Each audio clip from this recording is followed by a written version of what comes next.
Okay, good, the mic's working. Now to make sure that the game's going through. Just gotta confirm that real quick. Okay, good. And it's zoomed out pretty far. Oh, crap. I forgot that the Toho capture was on, and it was like the resolution was way off. Oh, man. It's only a little bit of scuff. It's nowhere near as bad as it would be before. But anyways, let's see if it's going through properly this time. Still not. What the heck? Let me see if I can fix this up a little bit. Oh good, an ad break's happening, so that'll give me some time to fix this up. Prices like these are just outrageous.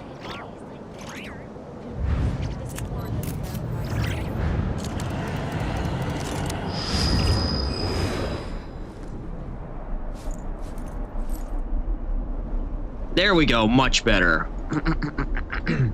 Now that that's all fixed up, now I can say what I wanted to say. Here's the church. Here's the steeple. Open the doors, and where are the people? Oh yeah, they're in here. Oh, that joke just completely went over. I was not aware that they were actually people in here.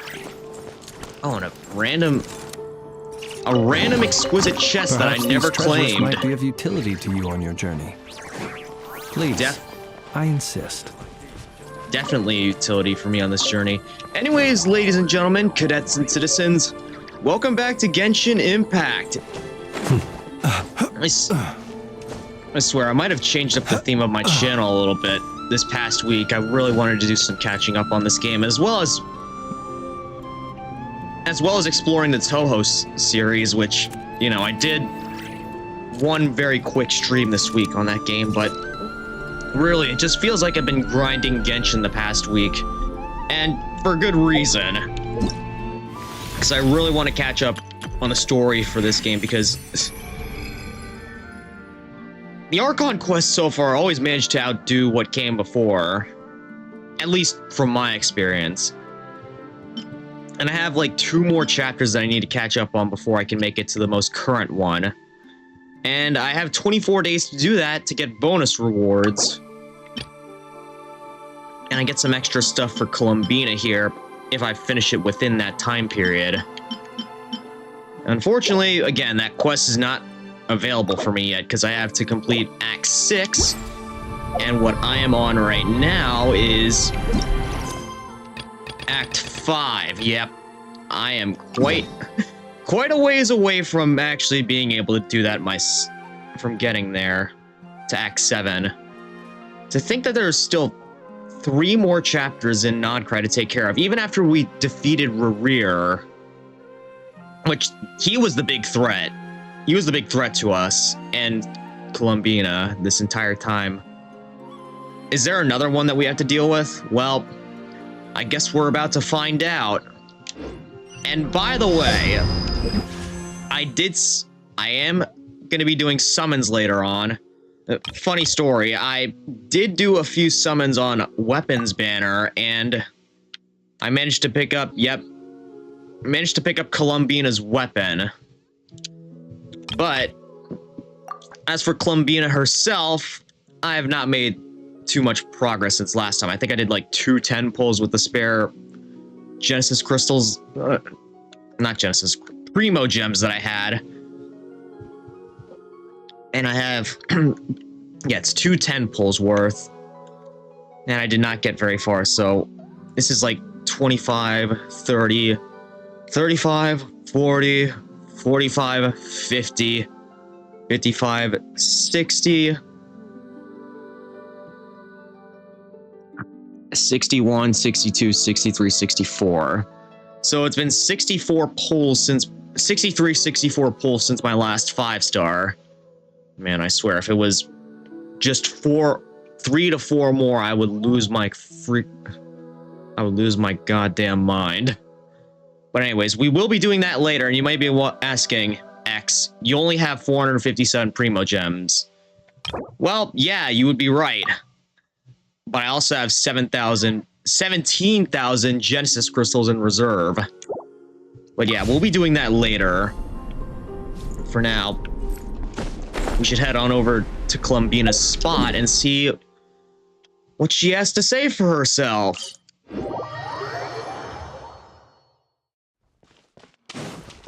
It's been a while. I might actually do my summonings down here because, you know, this is her technical home. Unfortunately, even though it's her home, the materials that you pick up here, they aren't actually what you need for her. For, like, her leveling up materials. Which is kind of dumb in my opinion, but, you know, they wanted us to get something new, I guess. Alright, Columbina. What do you have to say for us? She's sitting up. Yeah, she's not sleeping. Is me sitting here a rare sight? Yeah, it kind of is. You're usually... The last time we saw you in this place, you were sleeping. Or lying down. No, we just thought you'd be resting. Yeah, that's what I would said. have been, were it not for the sudden arrival of some unexpected guests. Wow, we must have a special place in our heart then. Not that I consider it a disturbance. After all, you are the only ones who are free to enter. Would it not be a little unfriendly of me to lie down while we speak? I didn't realize you put so much thought into little things like that.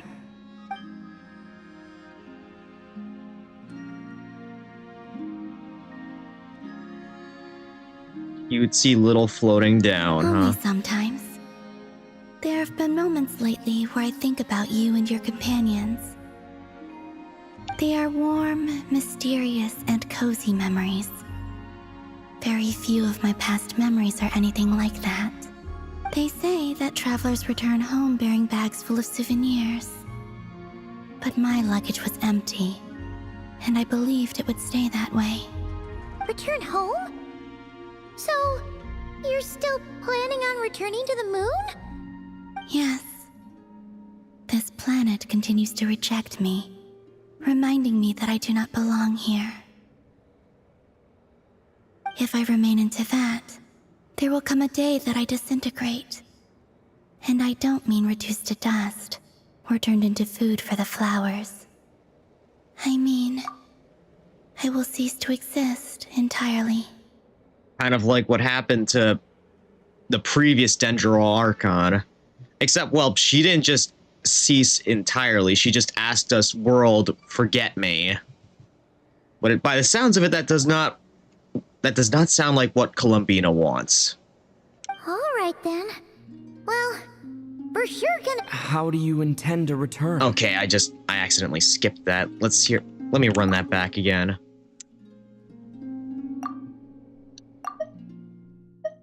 Alright then. Well, for sure gonna miss you. But it sounds like we'll have to say goodbye. No, it's not gonna be goodbye permanently. How do you intend... Okay. I suck at doing this. I just make one misinput, and then I have to go through this again. How do you intend to return? The Moon Prayer Night is soon to arrive. On that day, the moon will be closest to Teyvat. The Kuvaki in this land will reach its peak at that time. I merely need to grasp the tide, and with relatively little effort. Oh, Paimon gets it! It'll work like a slingshot! You make it sound like she's gonna get blasted up to the moon. Maybe she would be. Although I would not like to see that happen. If I did that, I suspect I would crash into the false sky. I will be using a much gentler approach. But I do like the analogy. It's fun. Right, I forgot about the whole false sky prophecy. Paimon's sense of humor. In the blink of an eye, the time has come to part ways. It does feel that way, doesn't it? Time seems to fly fastest when you are enjoying it. I have always thought of myself as a wanderer on this earth, and it has never expressed any desire to keep me here. Yet just as I plan to depart, it tugs at my arm. Is this a gesture of affection? Or is the world mocking me? Oh. Were you hoping I can answer that? I can't, sorry. Yes, you are a traveler, so you must have a lot of experience in this area. Yeah, but to be honest, I'm probably more clueless than you are on this area in particular. Then what I would say is enjoy the moment. That's right! Don't overthink it! Happiness is happiness and joy is joy! The point is to enjoy it, not analyze it! I see. Then what I would say is, even though I am very tired right now, I am still happy. I can't tell from the tone of your voice. Oh, really? You don't think I sound happy? I'm just kidding. I could tell you were in a good mood today from the moment we saw you. Yeah, it's a little bit more than just voice. Her body language also suggested it. Ah, a joke. Albeit not a funny one. Anyway, I assume you're here about you-know-what. Give me your hand. Actually, it's not that. There's something else we wanted to discuss with you. Oh, then, do you still want to give me your hand? Or not? Sure. I completely forgot what it was about. Thank you. So, I've heard that in the Moon Prayer Nights of the past, people here would hold celebrations in the Moon Goddess's honor. Since you helped so much in our fight against the Rehir of Solnari, I think you deserve a farewell party before you return home. I haven't asked everyone else for their opinions on this yet, but I'd like to invite you to join the upcoming Moon Prayer Night.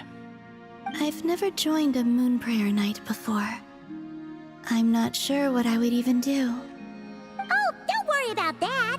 We take care of everything! All you'd need to do is show up. Of course, there's no need to force it if you're not feeling strong enough. It's just, this kind of felt like a golden opportunity.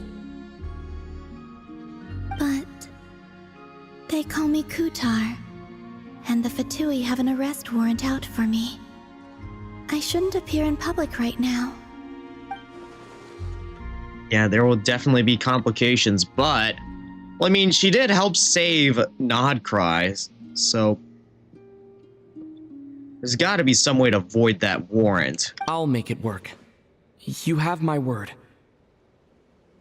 Yeah, we got your back! Well, he does. Paimon's actually not too sure what he's planning.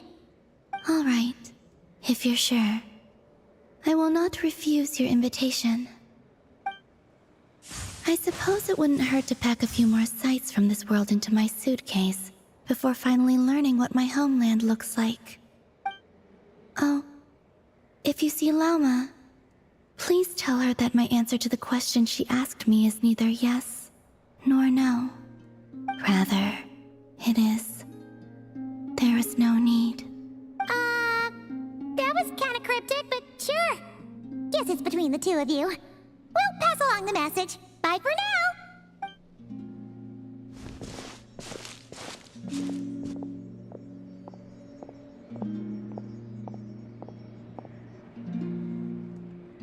Flowers are starting to change color. And also, I do not know.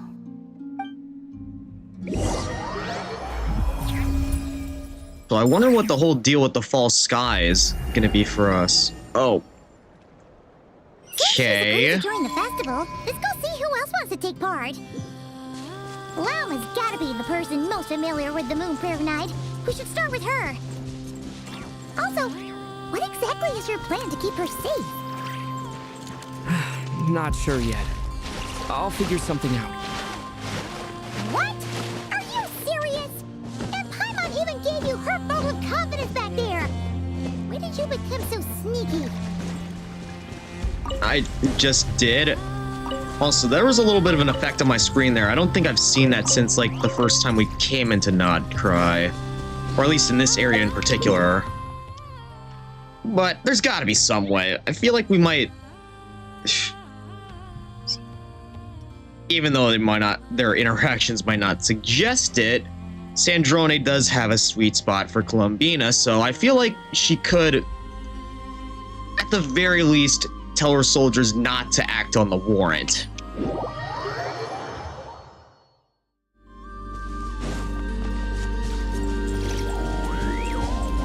But we'll see if that actually happens. And if there really is any danger that we need to keep her safe from. Just hop on, collect anything that I possibly can. Now we're back to the church and the steeple. Oh, and there's Varka and Lauma. Hey, Llama! It's us! Huh? Varka? What are you doing here? Beats me. I had a bit too much to drink last night, and when I woke up, I was on Hisi Island. Oh yeah, like the typical GTA player after they drink way too much. Like, no joke, that is something that can happen to you in GTA if you drink way too many pisswassers. You can end up actually falling over unconscious and ending up in a random area. Mr. Varka is helping to oversee Nasha Town's preparations for Moon Prayer Night. He is here to go over some details regarding the decorations and custom cloth designs. It actually never happened to me, but I've seen it happen to other players. Specifically on like the GTA, what was it? Series videos, tips and tricks for the nightclub. Right, yeah, that too. What do you mean, that too? Yes. Celebrating this festival is a long-held tradition here in Nodcry. Is that a kiddie pool down in the bottom? On this day, the crescent moon at the top branches of the verdant crest turns into a full moon, and the moon prayer blossoms bloom with a special radiance. Our people take these to be blessed omens.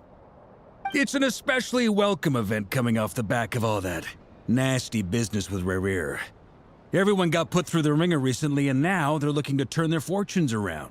Oh, by the way, I completely missed the opportunity to make a good one-liner towards Rare when we opened the Lunar Gate, which I remembered after stream was where her girlfriend Thelindis got sent off to, so I should have, in hindsight, it probably would have been smart of me to say it, but I'll say it now.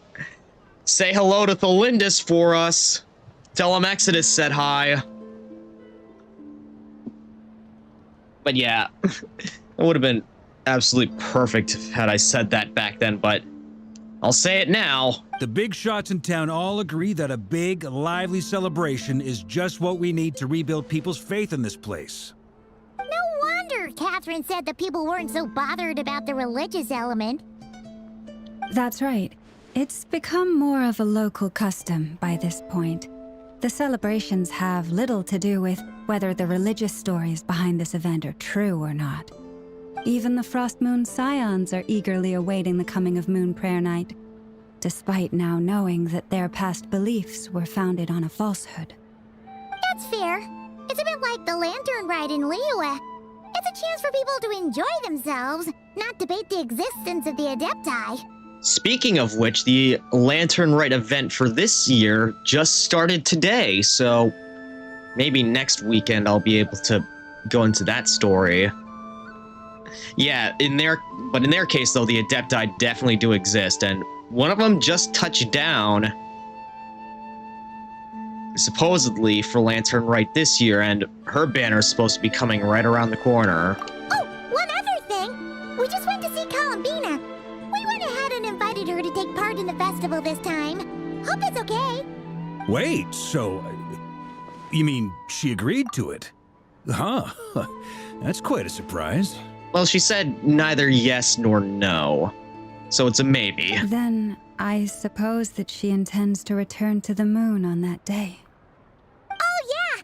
It's kind of a complicated process, but basically, it's like a slingshot. Yeah, maybe she probably shouldn't have endorsed your metaphor. I understand. In truth, I had a feeling that she might make such a decision. Well, if Kuthar has decided to participate in the festival, we should prepare accordingly. Yeah, exactly. She was saying how it could be risky for her to show her face in public. We were wondering if there was any way we could hide her. I feel like, you know, like us, like the vision wielders and, well, us. No matter what you put her in, she's gonna stand out in the crowd. Unfortunately, the people who carved the statues did an excellent job of capturing her likeness. It will be very challenging to hide a goddess whose face everyone is so familiar with. Darn! We may have bitten off more than we can chew here. Nah, don't sweat the small stuff. We can handle that. Huh? Are you saying you have a plan? Not as such, no, but the most important thing with a festival is to keep the mood light and your spirits up. You can't go preparing for a festival with those long faces. You'll never convince anyone to enjoy themselves. The Mondstadter spirit is strong with this one. Yeah, they're all about festivals in Mondstadt. As it happens, I agree with Mr. Varka. Let's start by making our appreciation for Kuthar the beating heart of the festive atmosphere. And who knows, once we get the ball rolling, perhaps everything will just fall into place. Hey! Did you catch that? Llama said the thing! Or close enough at least. Wait, what thing?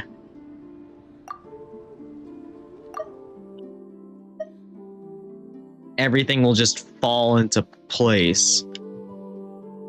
Was that what? Okay, yeah, maybe that was what Columbina said, but I didn't catch that.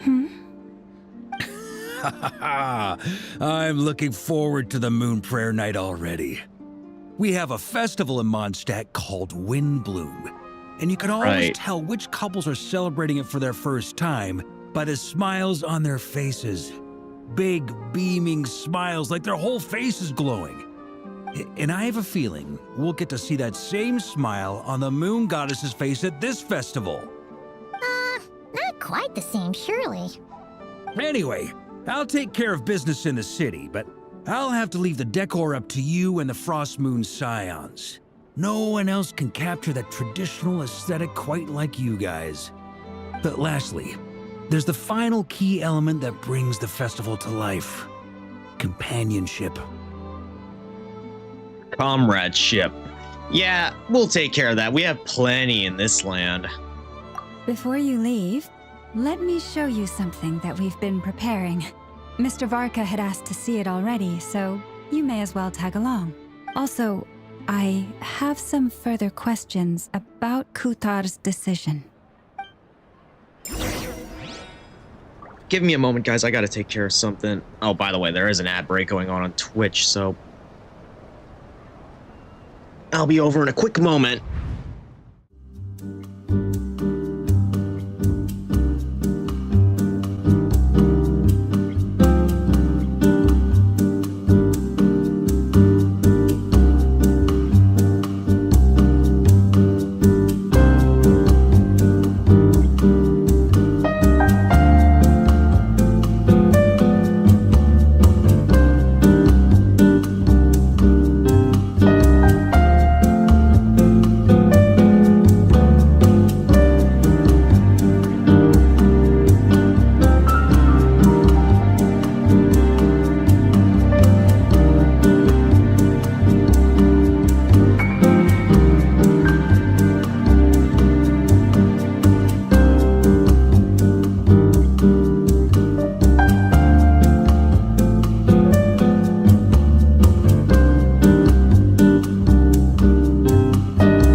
did the thing that I needed to, but... So now we're back in game, and let's see what... Wait, this seems to be... Hey there, big bro. I don't think I've seen you before. Or the white fae lady next to you. Welcome to the Frostmoon Enclave. Is there anything I can help you with? Yeah, you can... Yeah, I can... Can you let me talk to Varka and Lauma, please? Yeah, I'm just gonna skip ahead through all this because it's unvoiced. It doesn't really matter. I don't think I need to worry about it too much.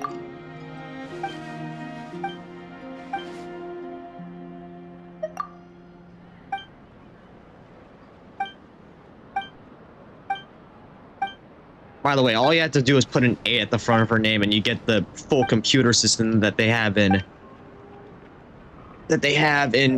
Sumeru. I don't know why the name of that nation was on the tip of my tongue there. Should be good with memorizing those.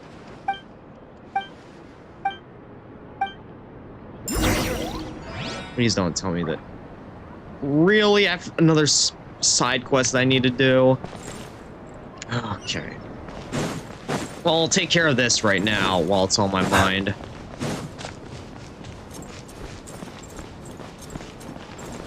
Where could these pretty stones be? Hopefully that's all we need to do. Hopefully this girl doesn't have any more side quests for us.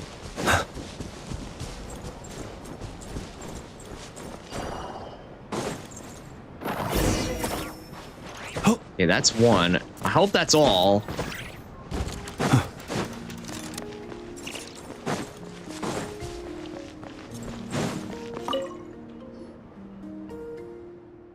Back, yeah.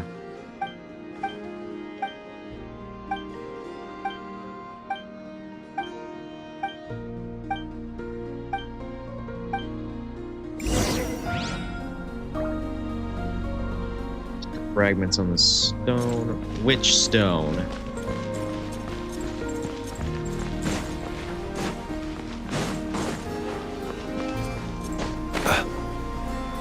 This giant one that we have up here? You really think I could climb that? Well, you'd be right.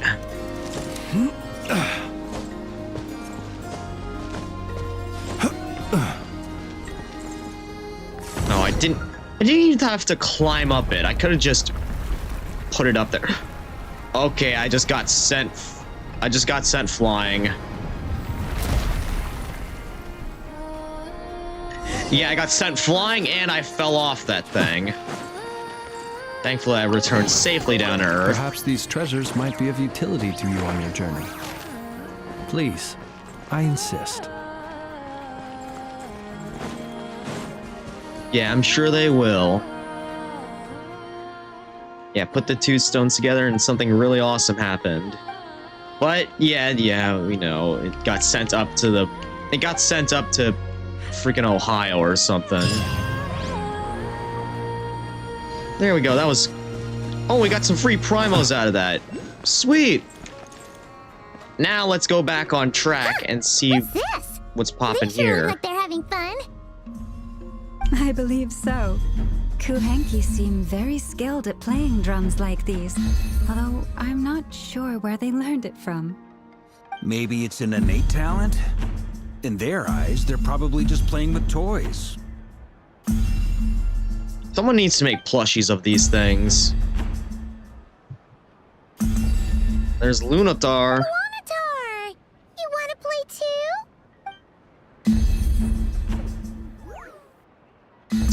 Guess not. Yeah, she's not built like that.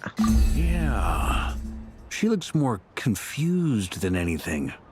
Maybe we can teach her next time if we get the chance. Why is there like one Kuhenki just chilling right by my side?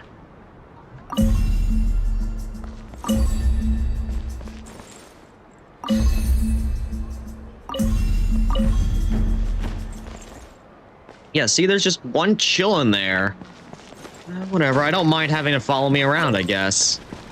It's like having Sky along with me for my streams. And yes, she is sitting on my desk right now. Everyone seems hard at work. They're preparing items for Moon Prayer Night.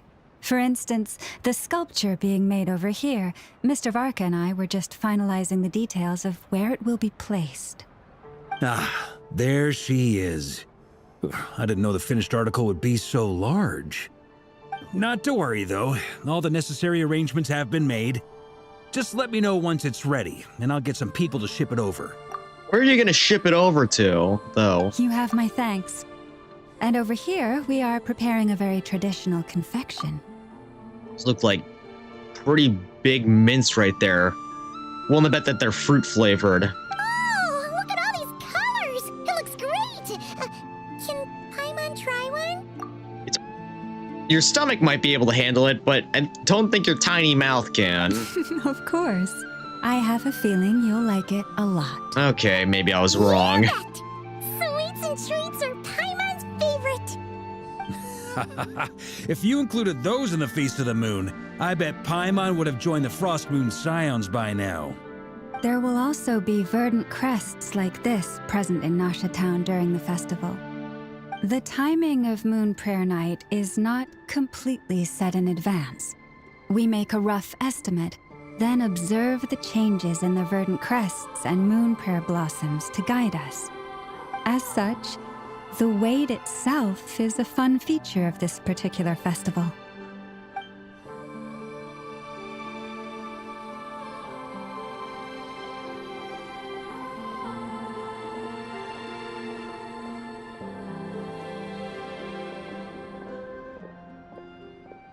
Back to the moon statue. Let's talk here. To tell the truth, I am very surprised to hear that Kutar is willing to participate in the festival. I once asked her if she'd be willing to stay with the Frost Moon Scions. I could introduce her to everyone, and we could be a family to one another. She did not answer, but she has not appeared here since. I took this to mean her answer was no, but if that were the case, she would not have accepted this invitation. Yeah, she told us to tell you this. There's no need. I see. Maybe she is right. Maybe the Frost Moon Scions of today no longer need a moon goddess. But my wish was not for her to come here and be worshipped as a deity. I simply wanted to offer her a place to stay. I'm sure she believes that showing herself here might invite Fatui intervention, and as such, she does not wish to cause us trouble. But what really pains me about all this is that this is her birthplace. She ought to belong here, yet no one has been able to grant her shelter. I think I'm qualified to weigh in here. When someone's about to depart on a long trip, what they need is blessings, not burdens. We should wish her the best, not make the journey harder than it already is. Anyway, she's agreed to attend, hasn't she? All we need to do is simply respect her decision. I see your point. Yes, she will soon depart after all. Our job is to leave her with some happy memories. Besides, who's to say her journey to the moon is a one-way trip? It's not like she can't come back and visit if she wants, right? True. Paimon agrees wholeheartedly. Festivals are all about having fun, so let's keep it simple. All right, I'm gonna head back to Nasha Town soon. Want to come with? I'm guessing you have some other folks to visit there. Sure thing, let's go! Yeah, people to invite. Thank you all. Goodbye.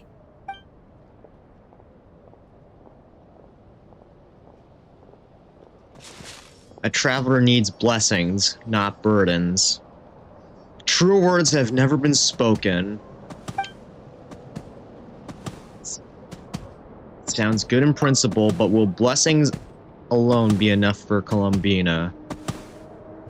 I do hear...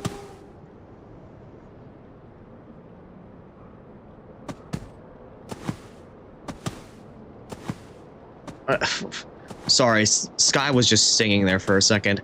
For a second there, I thought I heard... I still hear it. I hear, like, sounds like horse trotting in the background.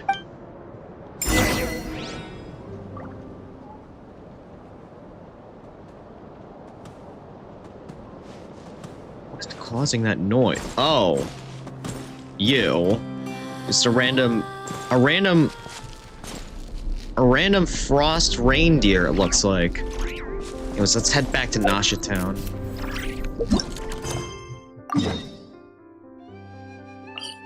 Thankfully, it's right near a teleporter point. Oh, there are boys! Hey, over there! It's Durin and Albedo with Flints! What could they be chatting about? Your guess is as good as mine. Ah, Grand Master, and the Traveler and Paimon. Hello there. It's been a while. Yeah, it's been a while since we saw you, Albedo, but I saw Durin this morning because I was doing his quest. Perfect. We have some new volunteers for our investigation. Investigation? Wait, let me guess. The righteous Lightkeepers are finally ready to hunt down the Abyssal Dragon? Yeah, about that. Yes, that too. Yeah, right! Oh, wait! Why does everyone keep saying that too? Well, to be precise, the facts match, but not the causality. Wait, so I guessed right? Half right. Don't act so impressed with yourself. Okay, for a second there I was gonna say that we slayed that thing in Natlan. Maybe I can explain. We ran into Mr. Flint's north of Nasha Town. At that time, we just noticed a few abyssal creatures out in the wild, but the strange thing was, I didn't detect any traces of abyssal energy on them at all. On closer inspection, we realized that they were not real monsters, but something akin to reflections in the water, or perhaps a mirage. Huh? What do you mean? Like, you could see them but not touch them? Exactly. It was very peculiar. They roared and tried to attack us, but we could not make any physical contact with them. Or could they to you? I think I've heard of things like that happening in Nodcry before, but I don't know much about it. Yes, it's a known phenomenon. Mirage-like illusions tend to appear in Nodcry in the run-up to Moonprayer Night. From a distance, they appear quite real. I myself thought that Misters Durin and Albedo were locked in battle with abyssal monsters when I first arrived. But after sharing intel and investigating a little further, we can confirm that these illusions are harmless. There is no great cause for concern. Yeah, let's hope it stays that way. All the Mirage stories I've heard are either animals, rocks, or small houses. Abyssal monsters, though? That's a first. It's a first for me, too.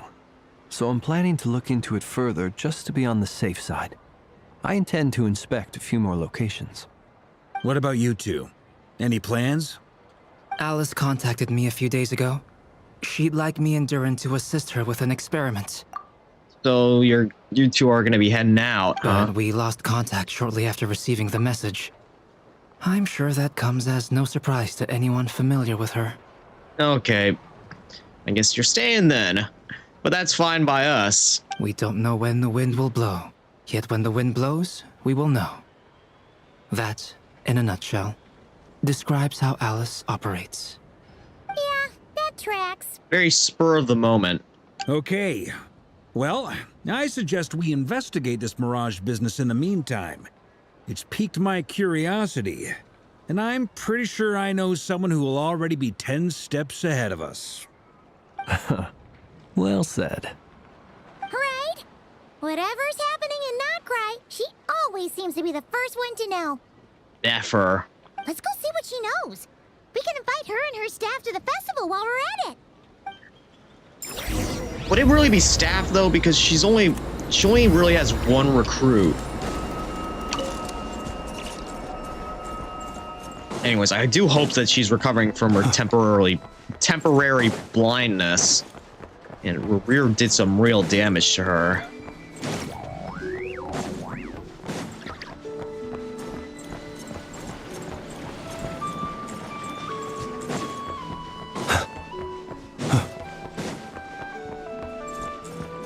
Yeah, that has me thinking, like,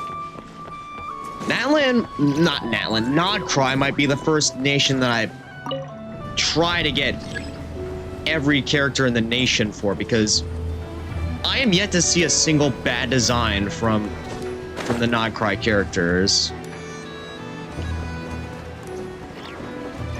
I hope it stays that way, because they all look extremely cool. I mean, if Mr. Flynn's here is anything to go off of.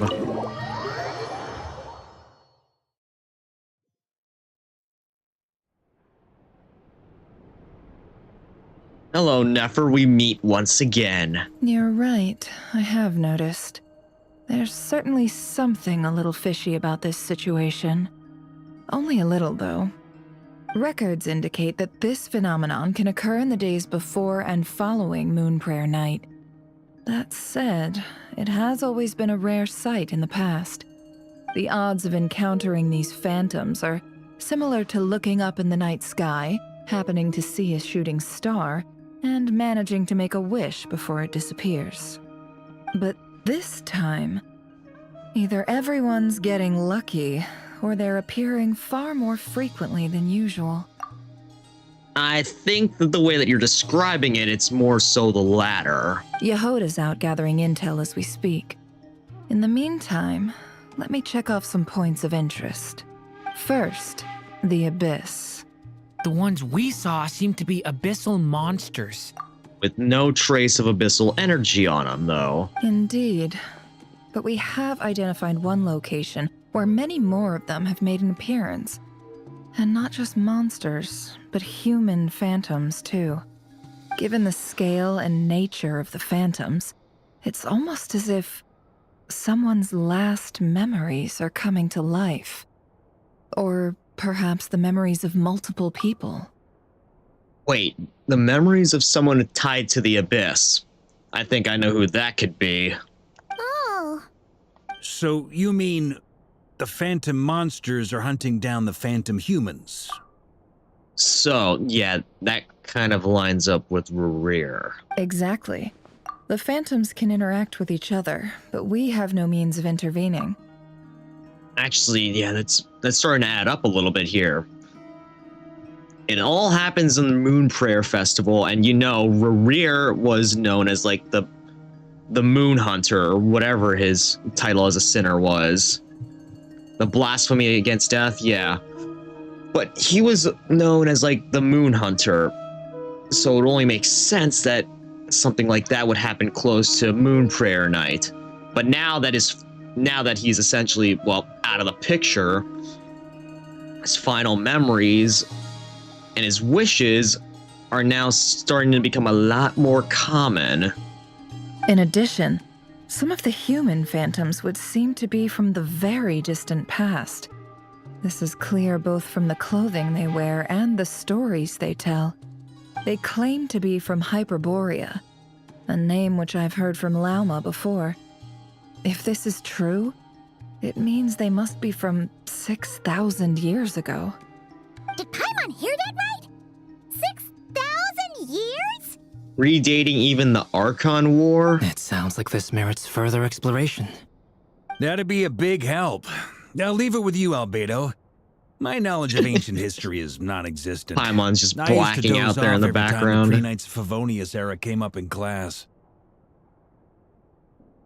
It's quite a miracle that you were able to understand these phantoms' speech, given how long ago they lived.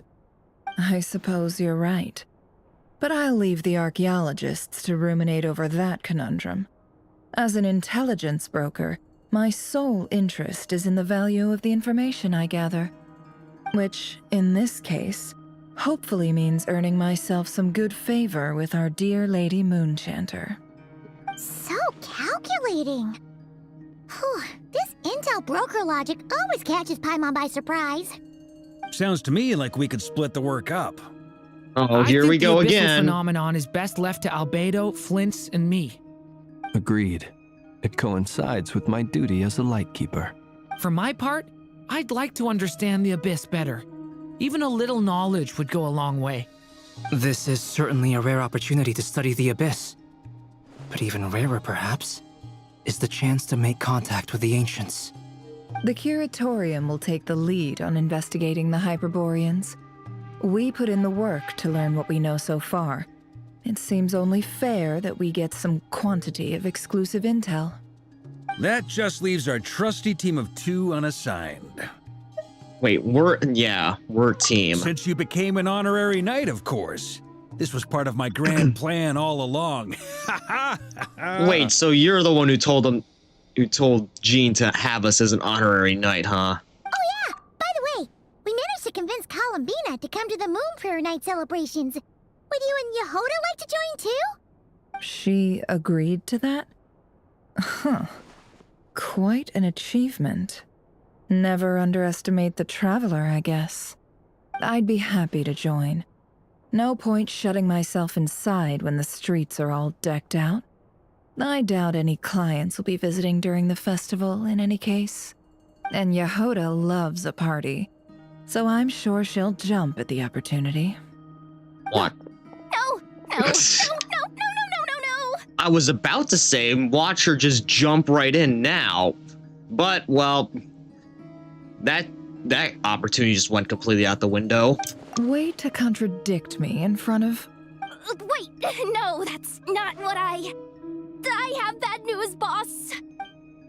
So many people. Alright, everyone inside! Quick! Oh, come on, it can't be that... Whoa, okay, she just turned into Usain Bolt right there. This is gonna sound crazy, but hear me out. I saw one of those phantoms at Star Sand Shoal, and it was some sort of flying ship. Wait, flying ghost ship.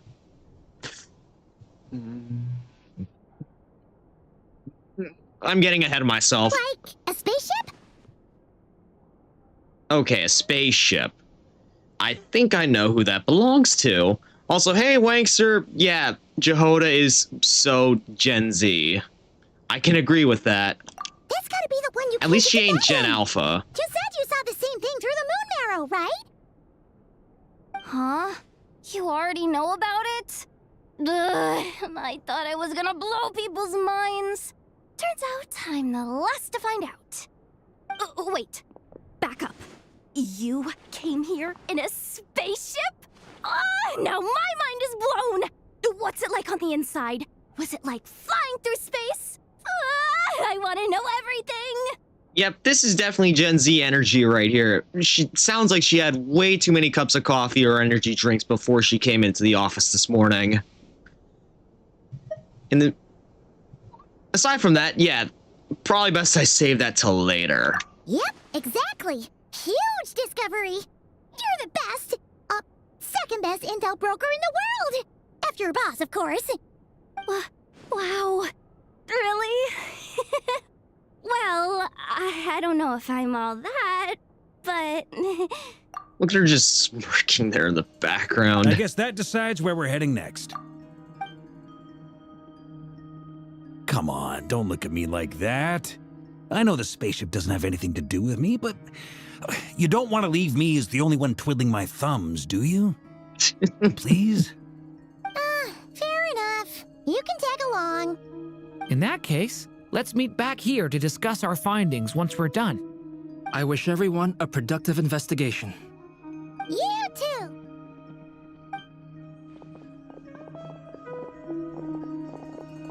My Gen Alpha neighbors don't know what Elmo is. They What's up, probably boss? won't. Aren't we gonna head out? Yeah, and they probably won't because, you know... Well, I know this is like only a nationwide thing. It's not based on local stations, but PBS kids being shut down, that's gonna reduce the visibility of them. Tell me, Yehoda, when did the Curatorium start giving out intel for free? Oh man, the look on her face, though. Oh, sorry, boss. Yeah, Gen Alpha is getting... They have their own thing, sure, but it's not... It's probably worse than what we grew up with. Although, let's be honest, that's what every generation before... Every prior generation before has said. Anyways, let's head over here. Yeah, this area, for some reason, I would buy that a starship would crash here.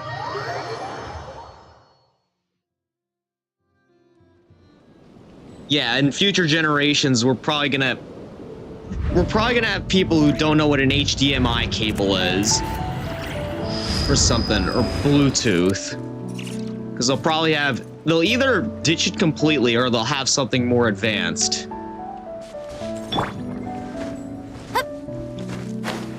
Okay, yeah, that is.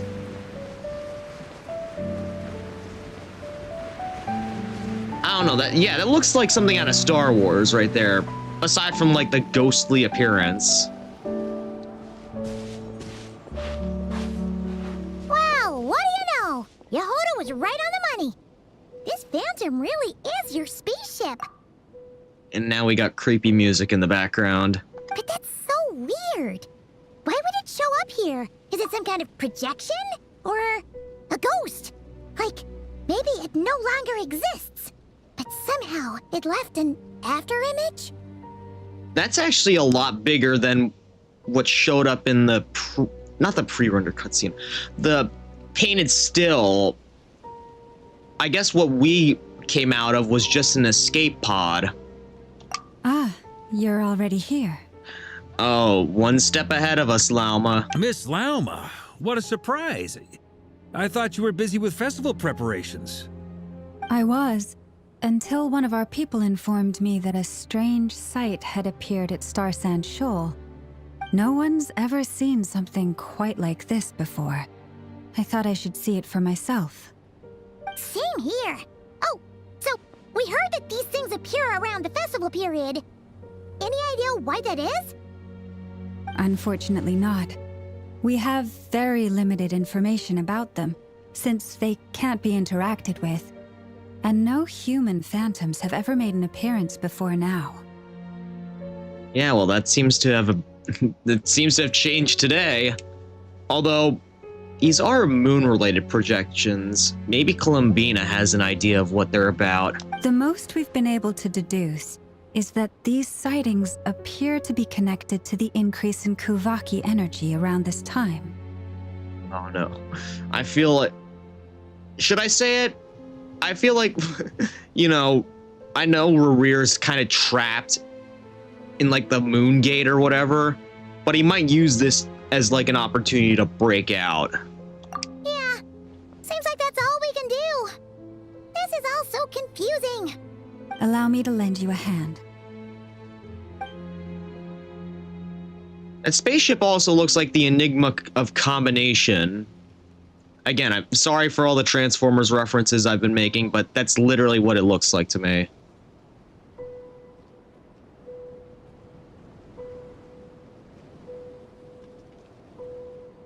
Well, she's seeing one of her ancestors. Everyone, our friend here should be able to provide us with some information. Is that a phantom Rhyhorn deer? I've heard about how the Frost Moon Scions live in harmony with the animals and can even communicate with them. That's coming in handy now, for sure. Okay. Yes, I understand.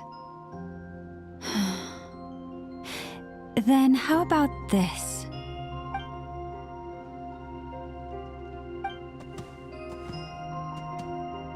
No noises except for, you know, her It's walking. waving.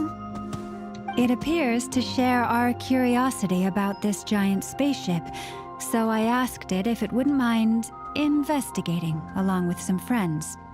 In return, I told it about some nearby spots where the wild fruit grows abundantly. Can phantoms even eat that? We may live in a different era from these phantoms, but I trust that the terrain, climate, and ecology here are more resistant to the effects of time than some things are. Okay, well that answers that question. Let's give them a moment and hope for the best. After a few moments, the Rhyhorn deer returns. All back together. Must have been a lot of fruit. Indeed. Now let me ask them some questions. Also, yeah, my throat's gotten a little bit better, guys, but I burnt my tongue, so again, I might be talking a bit strange. It did find a lot of wild fruit, enough for them to feast for a long while. This puffin circled in the air several times, but didn't spot anything out of the ordinary. Certainly nothing to do with the spaceship. Huh. Well, it definitely makes sense to get a bird's eye view. How fitting, a bird's eye view from a bird. Indeed. Other than that, I was also thinking that the world these phantoms see is also different from ours. Oh, I get what you mean.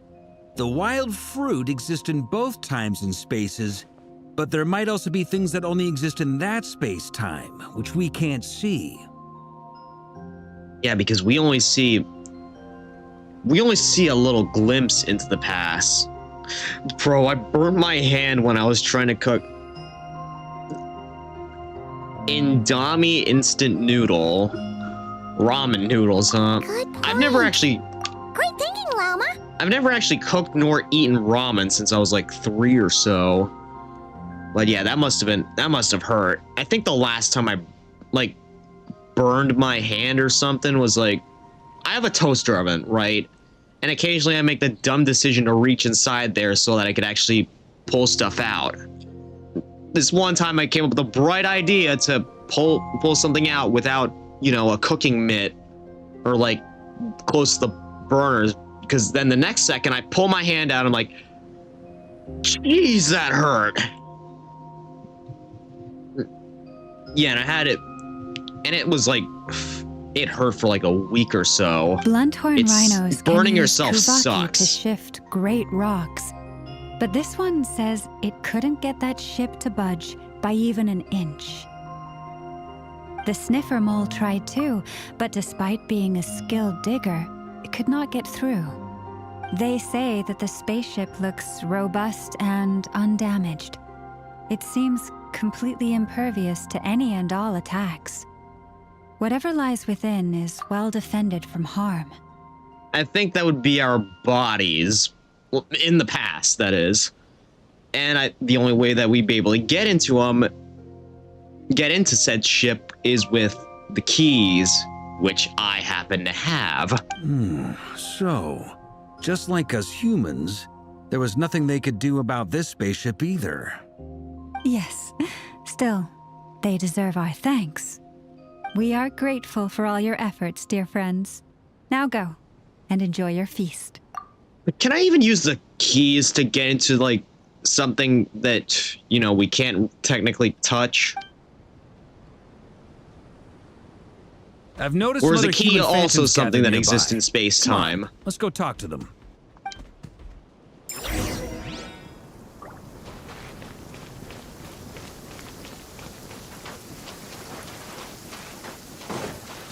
First, let's see if I could actually... It's pouring out here. Oh, wait, the water levels aren't rising, are they? Oh, right. Farina still has PTSD from that whole incident. But yeah, that answers that question. We can't actually go... Well, I mean, we technically can go inside, but we can't, like, touch the spaceship. What is this thing? I've never seen it move, and there's no way to get inside. Goodness knows. My grandpa says it's been sitting here at least since his grandpa was still alive. That's how old the spaceship is? What about his grandpa? Did he say anything to your grandpa's grandpa about it? Huh? I don't know. In all likelihood, it was here back then too. Hard to imagine something this huge could move. These phantoms are just looking at us like, what? This is like, where'd you come from? But, you know, I don't know you, but I'll talk to you like a normal person. Guess that means that as far as they're concerned, this ship's been around a long time.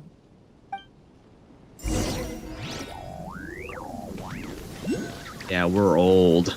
We are old in this game. Come on, brothers. If we can get even a small chunk off of this thing, it's gotta be worth a fortune. Today is the day we strike it rich. Okay, I'm guessing this dude here is like the great grandfather, the great grandfather of the treasure hoarders. Yeah, Traveler is 500 plus years old. Yeah, I wouldn't be surprised if he's old. If given how old these phantoms make the spaceship sound, I wouldn't be surprised if he's thousands, because, you know, this thing, these phantoms date back to 6,000 years. Apparently. Huh? You mean Paimon? Yes, brother, I shall join you. Let's make our fortune. Barca, what? I thought you detest treasure hoarders. We should go with them. What the? This thing is crazy tough. I can't even scratch it. What's it made of? Nanomatter, mayhaps? Sorry, brother. Looks like we'll have to seek our fortunes elsewhere. Enjoying yourself? I was just seeing if I could influence this phantom's perception by playing. But nope, no dice.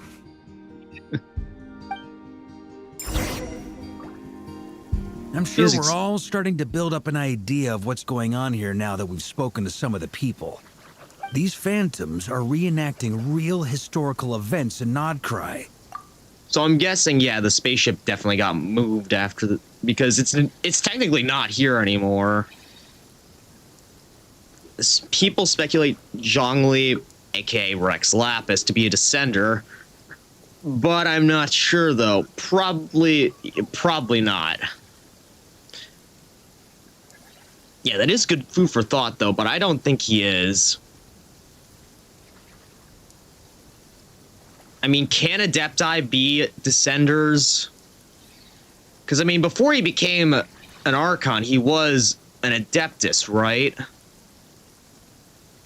Yeah, the rain here looks like New Valet's idol, which makes the rain go back up. Yeah, that's kind of cool now that I'm noticing it.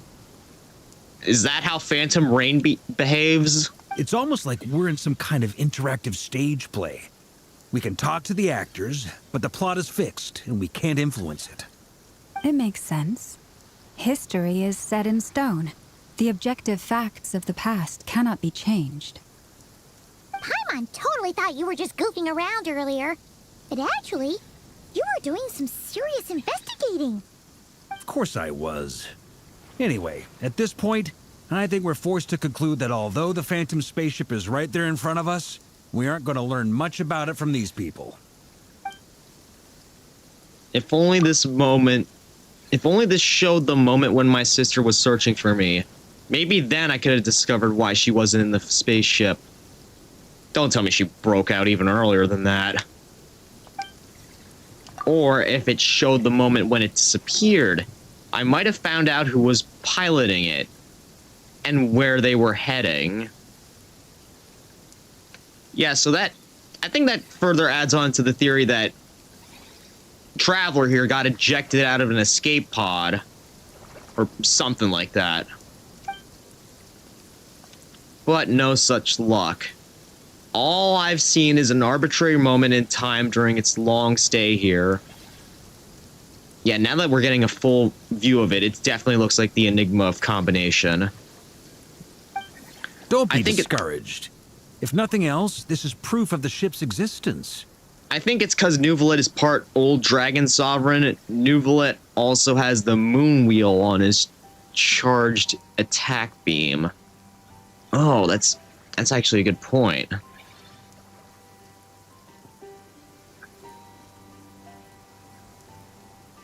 And think about it. So many people tried to hack their way inside, but no one could get the door open. It's made of very tough material. Well, maybe no one could back then, but what about at the age of Conria? To me, that says that we'll either find the ship itself or the story behind it. It's just a matter of time. Huh. Every now and then, when Varka gets serious, he actually does seem like Grandmaster material for once. I wonder how the others are doing. Let's head back for now. Sounds good. Also, drinks are on me if Team Knights of Favonius is the first to finish. And Lauma. Wait, we have a team name now? Am I? Knights of Favonius as well? You're very welcome to join. We've even got a cathedral ready for you. Isn't that technically blasphemy? You wouldn't dare make a joke like that if Barbados was in earshot. Nah, I'm sure Barbados doesn't mind a little harmless blasphemy once in a while. The better question is, where would you find a good place to build a cathedral in Lauma's name? You know, there isn't that much space in Mondstadt City anyway. Oh, no! Get away! Oh. Yeah, that's not gonna do anything. It just goes right through you.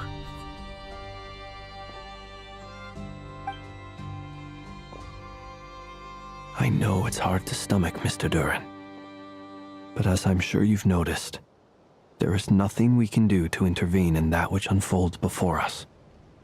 But we have to at least try.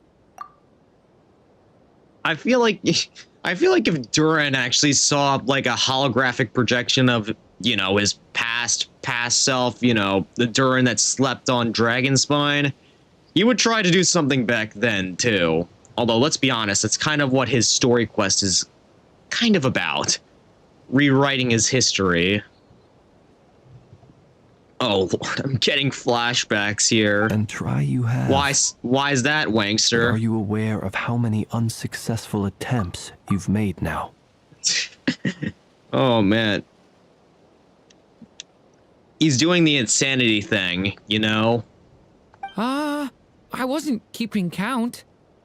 I'm afraid this is the 39th failure so far.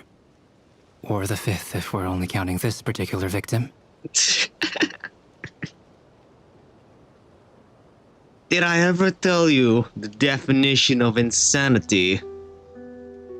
Insanity is doing the same fucking thing over and over and over and over and over again, expecting shit to change.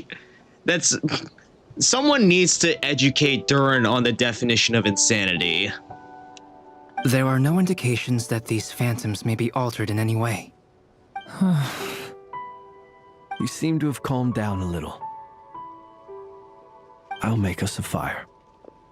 You should rest and have some water. You could probably let Durin do that, honestly. He has a pyro vision on him. Feeling any better now, Mr. Durin? May I ask a few questions? You will see when. I guess soon. Be my guest. What exactly are we witnessing here? What happened to those people? My guess would be that we are seeing Nodcry during the Conrian Cataclysm. Would that be accurate? Conria. That is correct. As you know, once the Abyss senses even the tiniest crack, it floods in and spreads like wildfire. Kind of fitting there, honestly, because of Natlan. That's exactly what happened there. There was a time in the distant past when it permeated all of Nodcry, causing immeasurable harm. The people paid a terrible price to heal this land. Then 500 years ago, the whole of Teyvat suffered an abyssal disaster. Once more, Nodcry was dealt a devastating blow. I see. In the face of the abyssal onslaught, all were like grains of sand tossed around by a tidal wave. Be they human, fae, or god. The moment you witnessed is but one drop in a whole ocean of catastrophe. All right. I guess that answers my second question, too. I wanted to know why there's nothing I could do to help them, and that's because what we are seeing is history. History is set in stone. That would be my guess as well. As I understand it, history and fate are not all that dissimilar. The latter may be unseen to us, but both are immutable. Yes. Fate was determined long, long ago. I still have a couple of other questions for you, Mr. Flint. You mentioned more than one abyssal disaster that has struck this land in the past. How can you be sure that what we're seeing is from the Conrian incident? And also, how are you able to stay so calm when you're talking about these events? Guessing Durin doesn't know, but he's a Fae. And I'm pretty sure Faes have long lifespans, so it's very likely that Flynn's lived through and saw all this unfold right in front of him. From everything I know about you, you're not cold or ruthless, and you're not indifferent to the suffering of others. Alas, I am forced to show my age. I must be 600 or 700 years old by human measure. Yep, I kind of figured. So, you... One is not easily moved by history when one has witnessed the truth firsthand. I'm sorry. You needn't apologize. Your passion is a good thing to have. Treasure it, because someday you may find it in terribly short supply. Now, at the risk of offending you, I have a question in return. Your curiosity toward the Abyss, is it born from hatred or because you sense its call? Right. I'd say yes. Not the... No, why? I swear, before I did make... Before I forced myself to abandon Twitter, I did see a post from one of my mutuals who said, like, it was like this joke that someone put like on paper saying, if anyone is caught making the 6 to 7 joke or doing the hand motions or just saying it, they'll be forced to write a 670 page or 670 word, actually page might be a little bit better, a 670 word essay on why brain rot has ruined Generation Alpha. I swear, I followed that up by saying, I gotta find like anyone who's ever made 6-7 appear in my life. Those 2 digits, I gotta find whoever keeps influencing my life and putting those digits there and make them write a 670 page essay. I swear. Why? How do people find numbers funny?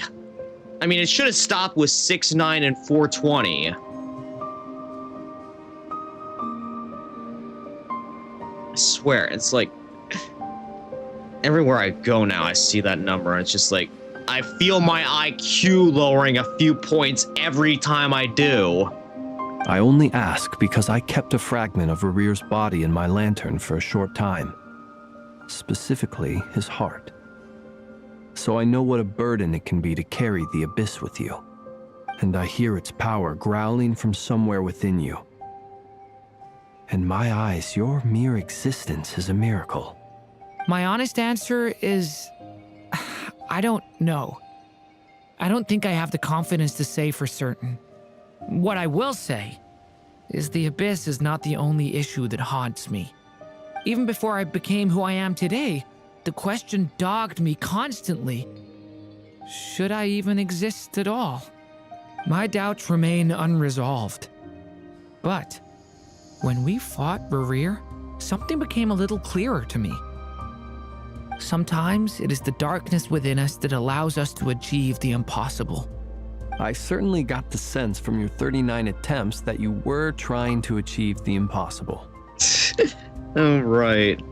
They should do a 670 word essay. Gen Alpha thinks reading 3 lines is a paragraph.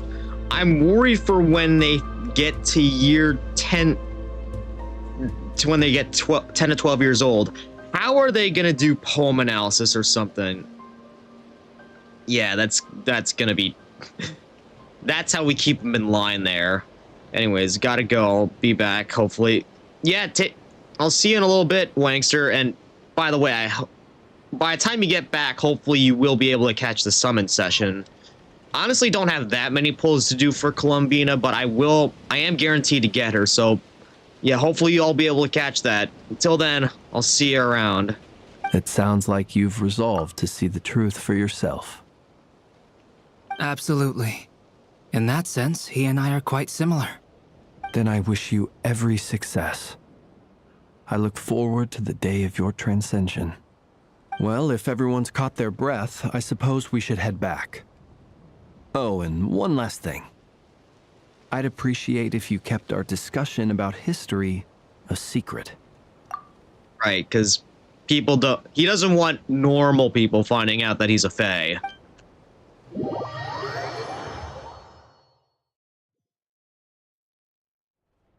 Incredibly, our separate investigations led us all to the same conclusion.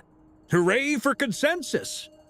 Yeah, but we barely learned anything, though. I totally thought this would be the mother lode. Talking with the ancients? I mean, come on! But nope. All we got was useless snippets of conversation. And all this stuff about moons and hyperopia.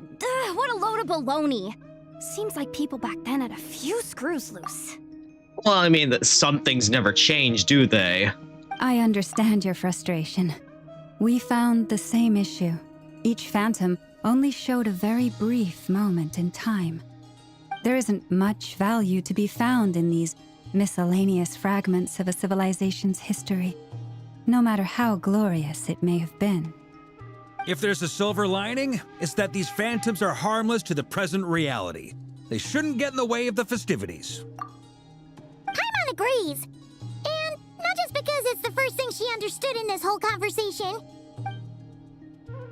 Nefer's looking a bit concerned, though. You look disappointed, Nefer. Is something the matter? What do you think? We all worked our tails off, but the only one to gain anything from it was you, Lady Moonjanter. Well, can't win them all. Please do share the Hyperborean records with me. I will gladly inscribe them in our people's documents. Oh, duh! Yeah! That was it! Hyperborea! Hyperborea. And well, this is Nefer. She's gonna get paid for it. I'm serious. Right? Only an expert in the Frostmoon Scions and their history can turn these records into valuable research material. The alternative is to let them gather dust on the Curatorium's storage shelves until the pages turn yellow. Nefer, you're wise enough to know that cooperating and sharing the profits is the best course of action here. Well, that goes without saying. Sure, let's do that. Huh? But didn't you say we aren't supposed to give out intel for free? Sorry. Shutting up. Well, she is gonna get paid for it, right? Right? Now is not a good time to push Nefer's buttons. Anyway, back to Moon Prayer Night. I'm thinking that we should prepare something a little special, aside from the usual decorations and so on. You mean a parting gift? Can't go wrong with food. Although, does food go bad on the moon? Perhaps a lantern would be a better choice. It might be dark up there. It could prove difficult to light a lantern on the moon. Magical stones might serve that purpose better. What about a clockwork mecha model from Fontaine? I've got a whole bunch at home. I use them for fighting practice in my free time. None of these sound like things she would be even remotely interested in. But we don't interact with her enough to know what she likes. Yeah. It would really save us the guesswork if someone could find out what she's into. Well, looks like it's time for me to step up once again. Wait, what the? Traveler? They're all looking at you. Don't worry, I got this. Great! Haha, problem solved. Now, I need to stop by Dory's. Gonna need her help sourcing a bunch of stuff for the festival. Then let's leave it there for now. We all have our own business to attend to. Traveler, if you find out what Kutar likes, let us know right away. For all we know, she could ask us to come with her to the moon.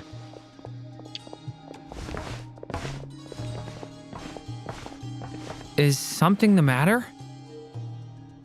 Yeah, Duran, it looks like you seem a little off right now, but, you know, I know. I'm fine. It's just... I'm still feeling a little rattled after witnessing the horrors of the Abyss. But it's okay.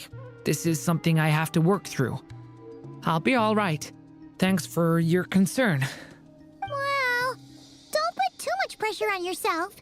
If you ever feel like something's wrong, physically or mentally, we're here to talk. Come on. Stop treating me like a kid. Well, I mean, you kind of are. I mean, how many months ago was it since when he was born?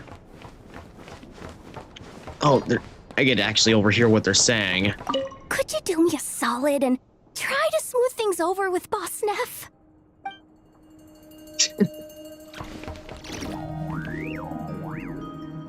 Which is why we need a lantern guaranteed to work on the moon. Yes, I have a few ideas, but the lantern itself is the easy part. The real issue is how little we know about the lunar environment. Wait, you two are serious about this? Let's just say I'm intrigued by the shining magical stones that Mr. Albedo has mentioned. Of course, he had to leave something down there for us to read.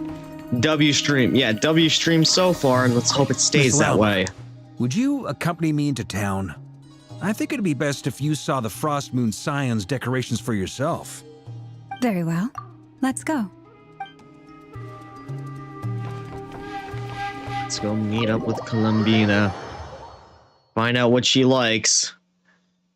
Although I feel like she might ask us to go with her to the moon because, like, we're that precious to her, apparently.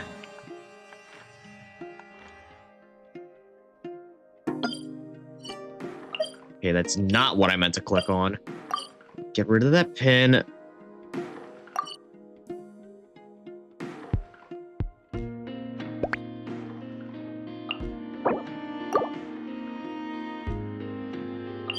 Let's make our way down.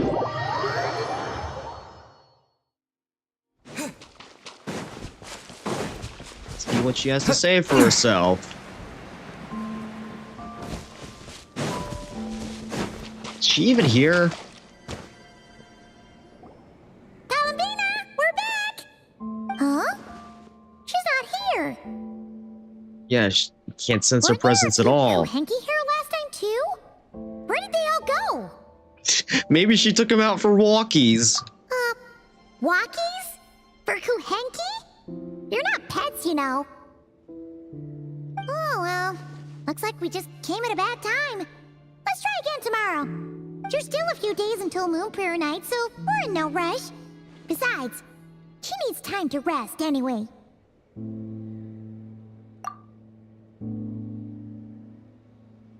Yeah, the flowers are starting to turn purple, which means she's losing her energy. Are you back yet? Oh, how strange. Looks like she still isn't here. Right? It's not like her to spend so much time outside, especially since she's worried about attracting unwanted attention. Yeah, but she hasn't been back all day. Luanatar! Luanatar, you there? Oh, she's here. Do you know where Columbina went? She's just about as clueless as we I are. understand, but if you know where she is, could you take us to her? Sounds like an I don't know either to me. Yeah, that's even stranger.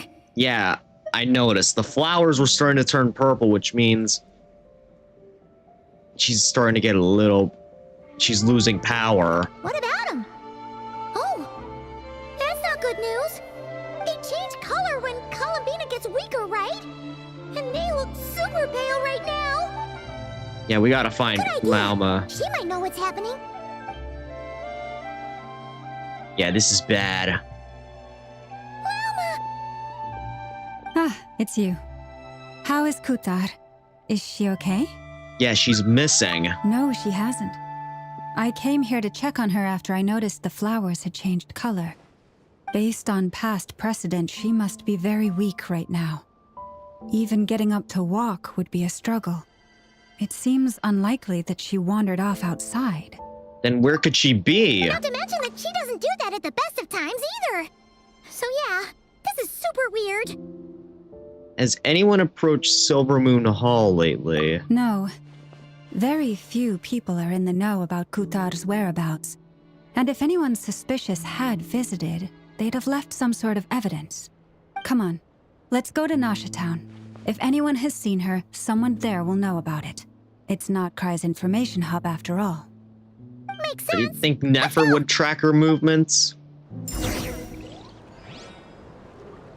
Wouldn't be surprised if, to be honest. Anyways, let's go on down to... I guess I'll go to this teleporter point here.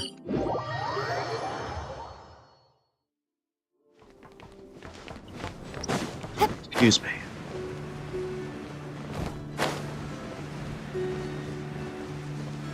Just some random 10 out here? You think we're gonna get intel out here? Oh well, I guess this is our first spot. Wait a moment. Is it just Paimon, or is this stall kind of suspicious?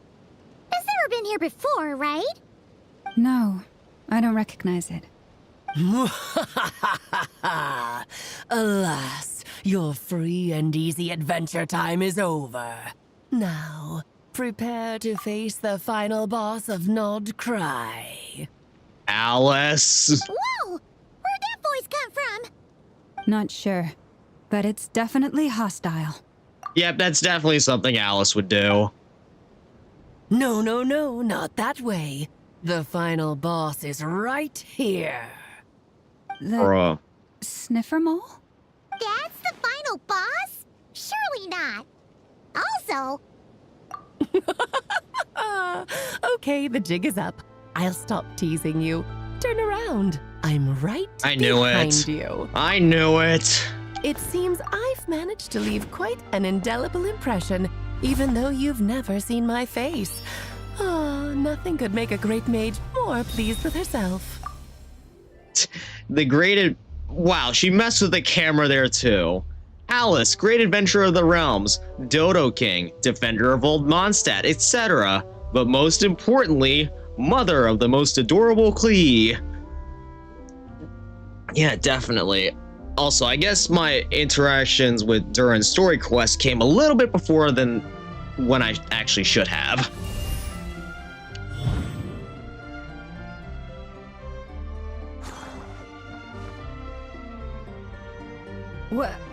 What is going on? I've heard that all the big shots in Teyvat have long, wordy titles that stun people speechless when they make their entrance. Unfortunately, none of them are affiliated with the Hexen Circle, and we ourselves keep a very low profile. The notorious name-dropping doesn't quite work for us. Still, I, for one, think I'm really quite amazing. Well, I mean, one of them is gold, From right? coming up with a title anyway. Well, I mean, one of them is gold, right? Rhine daughter. Alice? It's really you this time? Not a lantern or a Dodoko, but Alice in the flesh? Oh, that's right. So, what do you think? How does it feel to finally meet me? It's different. You look like... You look just like Klee, except, well, older. What? Neither of these options are right. Oh, well, I guess I'll just say this. Oh, that's the first thing you thought. A little surprising, but that actually makes me very happy. Because that means that when Klee grows up, she'll be just as stunningly beautiful as her mother. Also, is that... I just gotta say this. Is that feather sticking out of her hair, like, you know, hair or part of her hat? Which, that itself looks pretty strange. So she's a friend of yours? Mother of a friend. Kind of. This is actually the first time we've seen her in person. I see. Madam Mage, that was, quite a powerful entrance. I certainly won't be forgetting it anytime soon. It's okay, Lauma, don't force it. Paimon will do the honors. This is Alice from the Hexen Circle. She's a friend of ours. And of Arcus, too. Yeah, and we've been part of her antics several times in the past. That's right. She's a good person, just kinda unpredictable. Well, what is the human heart if not unpredictable? If we could not do as we please, how would we differ from machines? I am Lauma, Moon Chanter of the Frost Moon Scions. It is a pleasure to meet you. Oh, I know. Before you got here, I spent a good, 15 minutes getting up to speed on Nodcry's present situation. In other words, I've read the whole in the last episode part, so we can skip the pleasantries. Okay. Fair enough. Well, Miss Alice, I can already tell that you have quite a unique personality. Unique indeed. Paimon sure is. So anyway, what are you doing in Nodcry, Alice? Oh, I thought I told you already. This time, I'm the final boss. And what a formidable foe I shall be. Powerful, confident, decisive, and good luck finding my weak spot. You will never succeed. Yeah, it worked on Klee, like mother, like daughter. I'm going to send a formal request for Jean to toss you into solitary once you get back. Oh, drat. My one weakness, and you found it in an instant. Fate has been dealt a devastating blow. Sorry, I also had to act like what was it? It was either Bandog or the Control Tower from Ace Combat 7 that said that. Thus falls the great Dodo King. Why are you playing along with this nonsense? Because, like mother, like daughter. For funsies, of course. What's wrong, Paimon? Are you disappointed in me? Am I a gigantic letdown? No, it's just... you seem like a busy lady. And this is the one time you've shown up in person. Paimon figured it would be for something more high stakes than just goofing around. You're quite right. I'm here in Nodcry because something big happened. Something big enough it caught the attention of the Hexen Circle. It concerns the 3 moons, Tevat's borders, and of course, the moon goddess you are currently searching for. Tevad's borders, huh? I swear, now my brain's just getting filled with all the Ace Combat brain rot. It's time. Kind of. Why don't we discuss this over a pot of tea? Wait, did you kidnap her? My main reason for coming on this trip to Tevat was, of course, to have some fun. But I do technically have a job to do as well. Namely, maintaining the stability of Tevat's borders. Oh man, Pixie would love dealing with you. Too bad, Alice. This twisted game needs to be reset. I'll skip over the complicated parts, but to sum it up, abyssal energies are all that lie beyond Tevat's border. We'd find ourselves in a real pickle if they ever made it through. And the phantoms you've been seeing are a sign that the border has been disturbed. Okay, we kind of figured as much. No wonder they tend to show up around Moon Prayer Night. Is it because the real moon is now so close to us that its power can cross the border? In part, but only a negligible amount passes through. Just enough to influence the verdant crests and so on. But now that we sent we banished him into the moon, that might present a few problems. And as you've noticed, there has been an unprecedented number of phantoms appearing this year. The influence of the moon beyond the border cannot explain this. No, there is another far greater factor at play. The trilunar syzygy. Okay. A trilunar syzygy. Okay, I completely missed the mark on that one. Eons ago, before the heavenly principles came to Tevat, it was the then 3 moon goddesses who controlled the laws of this world. Heavenly principles, so talking about... Oh, that's exactly it! The 3 goddesses split these powers amongst themselves, promising never to consolidate them into one singular body. This was meant to keep the world stable. But, fast-forwarding to the present, the eternal moon's marrow is with you, Well, the iridescent moon's marrow, which should never have appeared in this world, has been retrieved. Add that to the presence of a moon goddess in the flesh and... the power of all 3 moons is gathered here in Notcry. There hasn't been an event like this since the War of Funerary Flame. And it's having a noticeable effect on Tevat's borders. Why are you so concerned about said borders, if I might ask? Would it have to do with keeping Pixie out of Tevat? Because I wish to give my darling daughter a peaceful, sunny environment to grow up in. Is that a good enough reason? Kinda sounds like you're dodging the question, but it does make sense. Well, that's one reason anyway, and the most important one. The others are a little complicated to explain. For instance, cleaning up after dearest Miss R. Granddaughter. Yeah, because she made a real because she's one of the sinners, she made a real mess. Albedo could tell you more about that if you're curious. But right now, I have a more important question to ask you. Why are you collecting the moon marrows?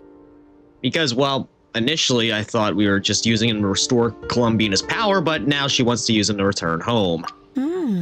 I see. Nicole told me about that legend once. Nicole? You mean Mage Anne? Oh, so you remember. We heard her voice in front. Right. Oh, yeah, she was the one who did us that little favor. Yes, of course. That was a story about fate, her area of expertise. But back to the story of our dear moon goddess. I'm afraid her intended method of returning to the moon is unlikely to work anymore. What does that mean? She may be missing, but she hasn't gone anywhere. She has disappeared. What? Oh, no. No, the thing that she said that she was afraid of happening has happened. Once long ago, the damselette who lived here walked the line of reality, and I couldn't read all that. Thanks a lot, game, for skipping ahead before I could read all that. My body is so heavy. Wait, no. It's my mind that's heavy. My arms and legs are as light as a feather. What's happening to me? I feel drowsy, like I've been asleep for too long. Is it daytime or nighttime? Is the moon out? Not sure if she know because, well, she was a bit of a shut-in neat. I think I'll go for a walk.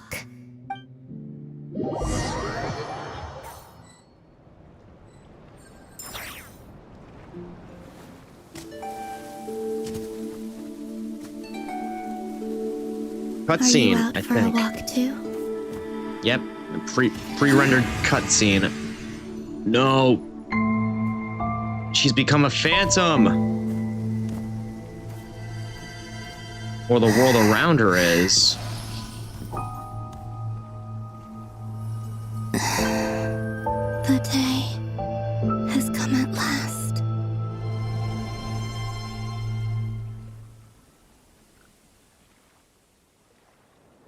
No, we'll find a way to restore you. We'll find a way. I'm so weak that I can't even sustain my physical form. But Moon Prayer Night is nearly here. I was so close to returning home. Death is near. Is this how it ends for me? Is this how Archons just... Will I return to the moon after I disappear? Or... I don't want it to end like this. So far, at least, I still exist. Even if not physically, I can still feel. But as my power wanes, I'm sure that too will fade. I suppose I might take one final look at this world. The world where I was born.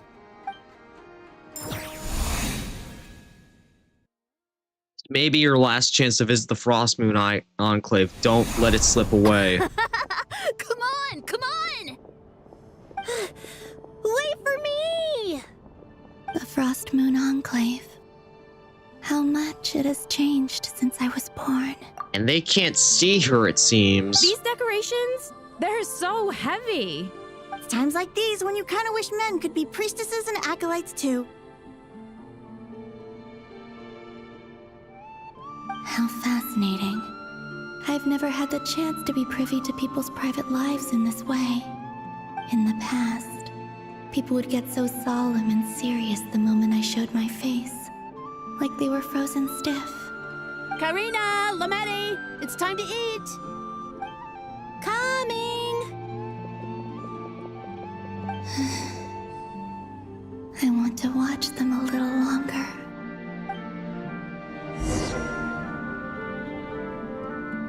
Stroll through the Frost Moon Enclave. Yeah, this is a little bit of a gameplay preview for us with her.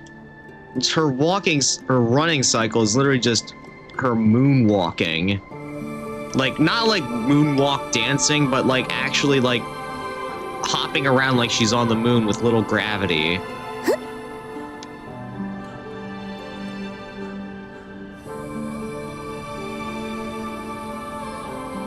So just fill these balloons with air, right? Yep. Try a couple now to test things out. The rest can wait till Moon Prayer night. Think fast. And one of them was filled with water, I see. Rita! Teasing an acolyte of the Frost Moon Scions? Surely that's a punishable offense. Take this! Huh? Yeah, they're a lot more laid All right, back. Enough horsing around. Lady Lauma gave us a task. We should get back to it. The task is just to check that the balloons don't leak, right? Doesn't matter if we fill them with air or water. Okay, you got me there. And you got me there. But still, we can't use all the balloons before the festival even starts. We won't use all of them. And as long as Lady Lauma's trusted acolyte doesn't snitch, this can stay as a little secret between friends. A couple more can't do any harm, right? Oh, you menace. Then, think fast! Is pumping a balloon full of water really so much fun?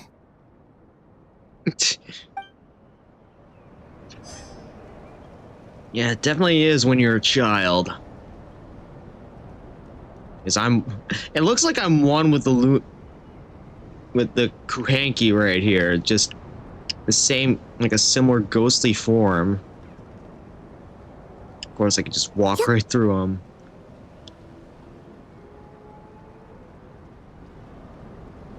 Can I actually walk through these? No, I'm a ghost, but I still have to climb over items, because that makes sense.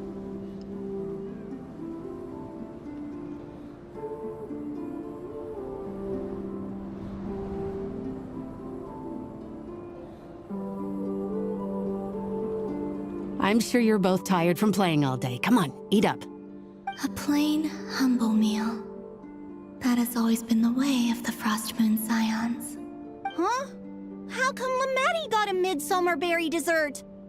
Oh, I always get Lockaberry. I don't mind sharing. You can have a bite of mine if I get to have a bite of yours. They're sharing food? I've never shared food with anyone before. Even at the Harbinger tea parties, everyone just ate off their own plate. And when I couldn't finish my food offerings from the Frost Moon Scions, they'd leave the leftovers out under the moonlight for the animals to claim. Hey! That was 2 bites! Oh, then you can have another bite of mine. Oh, you too. Oh, don't fret now. Here, have some of Granny's too. Children. So this is what it means to be family.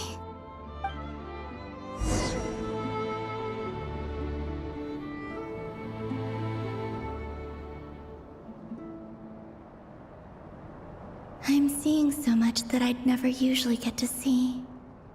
They'd never act like this when I was around. It's nice, being able to just watch people in peace in these final moments. What a rare opportunity. I think I'll go take a look around Nasha Town, too. Maybe the Traveler will be there. Either a little bit late or a little bit early.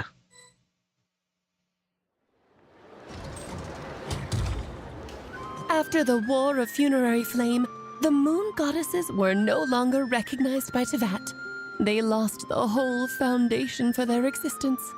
That's why the Moon Goddess's strength is fading. She cannot withstand the world's rejection of her. Literally to be just more that. pedantic about it, the Moon Goddesses did something to offend the heavenly principles, and that's why they were ousted. Something of a recurring theme in Teyvat's history. Right, because Conria did that as well. They rejected the heavenly principles by not having a god, but also ascending to levels beyond the nations that were governed by archons. Theoretically, speaking so candidly should put me in their crosshairs too, but they can't tell me what to do. I'll say whatever I want. Yeah, I hope it stays that way, because you're fun to be around. Anywho, the Moon Marrow energies were but a drop in the bucket for her, and that battle against the Ray Hair of Solnari only weakened her further. Fortunately, it happened close enough to Moon Prayer Night when the Kuvaki concentration here is high. That's the only reason she managed to survive this long. What do you mean, fortunately? You said she disappeared. We're too late. Ugh, what a headache. I thought this was all common knowledge. I guess I have some more explaining to do. Okay, buckle up. It's time for another lecture. Yeah, I hope we're gonna run into her here. Now, I said earlier that the Moon Goddesses lost the foundation for their existence. The reason for that has to do with the natural order. Basically, the rationale for their existence in Teyvat was lost. The same logic applies to the present Moon Goddess, too. Consider her existence so far. Her comrades in the Fatui called her Damselette. And she was worshipped as Kutar by the Frost Moon Scions. But these connections have now been severed, whether by her hand or yours. So, the rationale that once sustained her existence is now gone. Wait, we did that to her? Oh, well, strictly speaking, yes. But let's not start pointing fingers, shall we? I'll only end up as the big bad villain, and that's not the kind of final boss I want to be. Yeah, I hope you have a plan for this, because this sounds pretty important. Of course I do. I'm only the greatest mage in the whole entire world. Now, if you wish to find your Moon Goddess, there are two problems we need to solve. Firstly, we'll need to strengthen the connection between her and Teyvat, at least enough to sustain her until Moon Prayer Night. Strengthen her connection? But does that mean I'll have to rally all the Frost Moon faithful behind this? I'm afraid a bygone faith and a former home won't be of any help to her now. Do you know her name? Her name? Oh, yes. Names are very important things.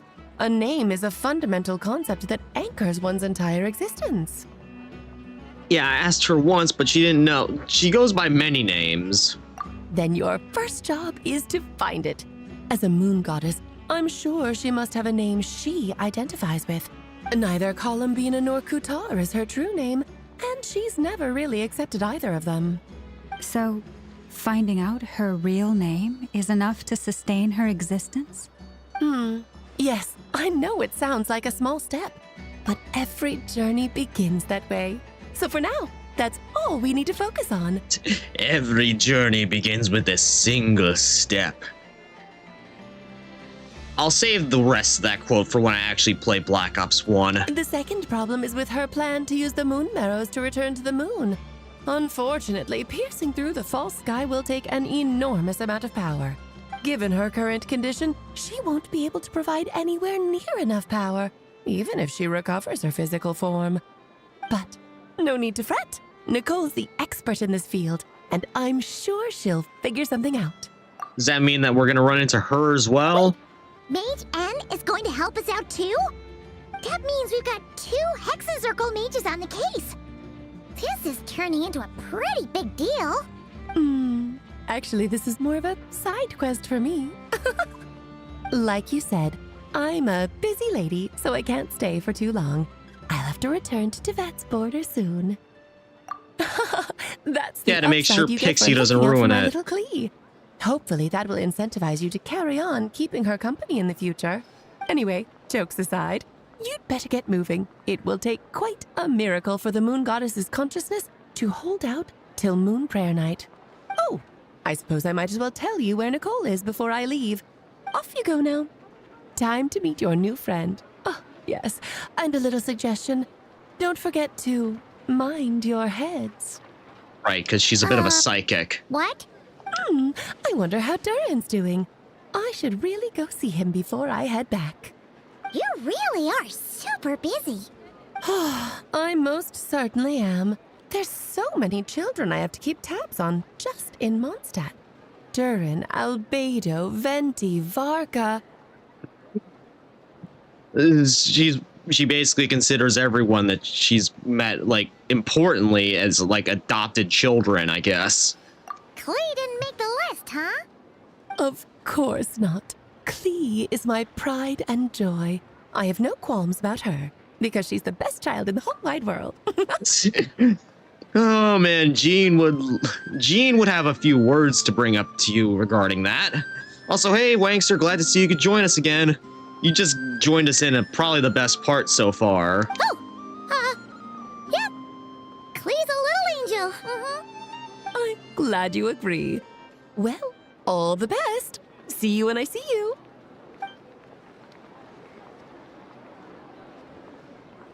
She left in a hurry. Yeah, she didn't pack up her stall. Should we handle it for her? Mage of her abilities doesn't need her help. For all we know, it could have all been an illusion as well. I must say, I'm now very curious about her daughter. Klee, wasn't it? What's she like?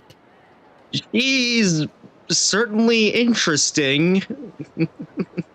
That's a long story. Come on, we'll fill you in as we go. Yeah, that was perfect timing. Just as Alice just, you know, jump scared Paimon, essentially. I feel like I feel like Columbina's like a step behind us at this point. Yep. What a lively place. I've never experienced Nasha Town like this before. Hey, you old geezer! Your hammer's rusted through! Who are you calling old geezer? Yeah, Klee throws Samsung Note 7s. Quarreling? I'm looking right at him!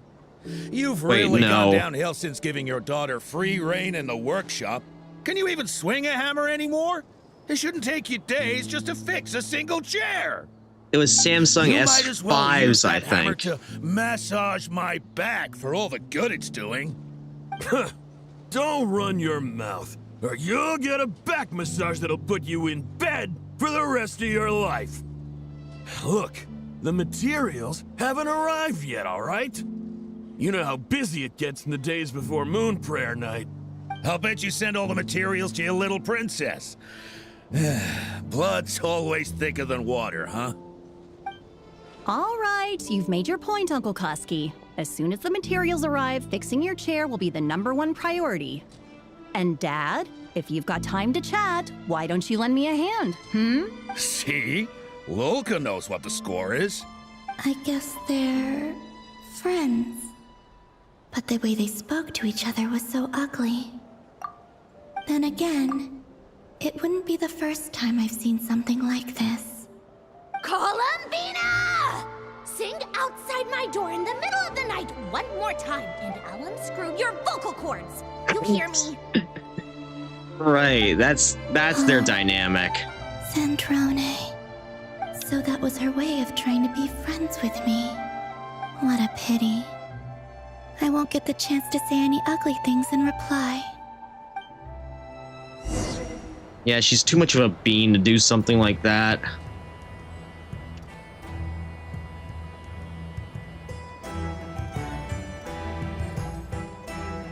Hey, have you decided what to give her for Moon Prayer Night? I sure have. She's gonna get the surprise of her life when she's least expecting it. Then I'll whip out the ring and pop the question. The surprise of her life. What a fun turn of phrase. Cool, I get the picture. You can spare me the gushy details. Ooh, looks like we have a customer. Hello there, ma'am. Would you like some Moon Prayer Night candy? Huh? Is he talking to me? Can he see me? Here you go. Oh. Oh, there was a child right underneath her. Come back anytime. Behind her. Right. Now, where were we? Yeah, she's going through like the world forget me thing. That's just sad. I don't know why, but I still held out hope.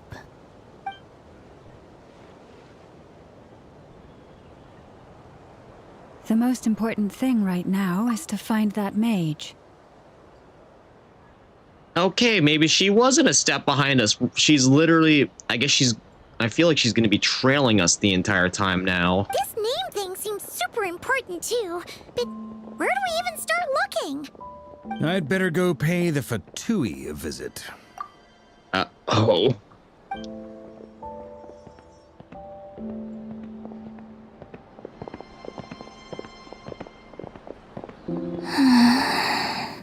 Now that's just sad right there.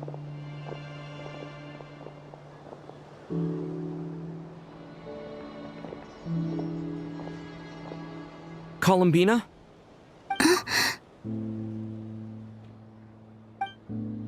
Wait, we saw her, I guess.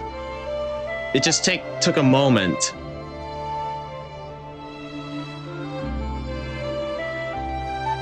Yeah, you felt something, but you can't see it. Let's go! This is no time to be spacing out!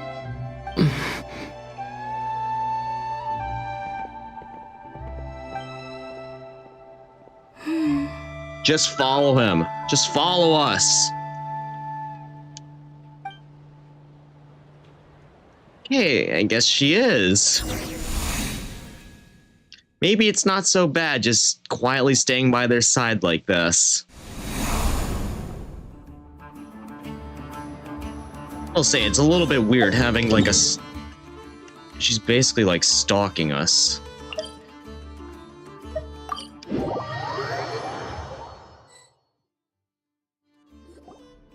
Where are they going? They mentioned a mage and a name? So, Mr. Varka, are you acquainted with this Nicole? Or should I call her Mage N? Not really.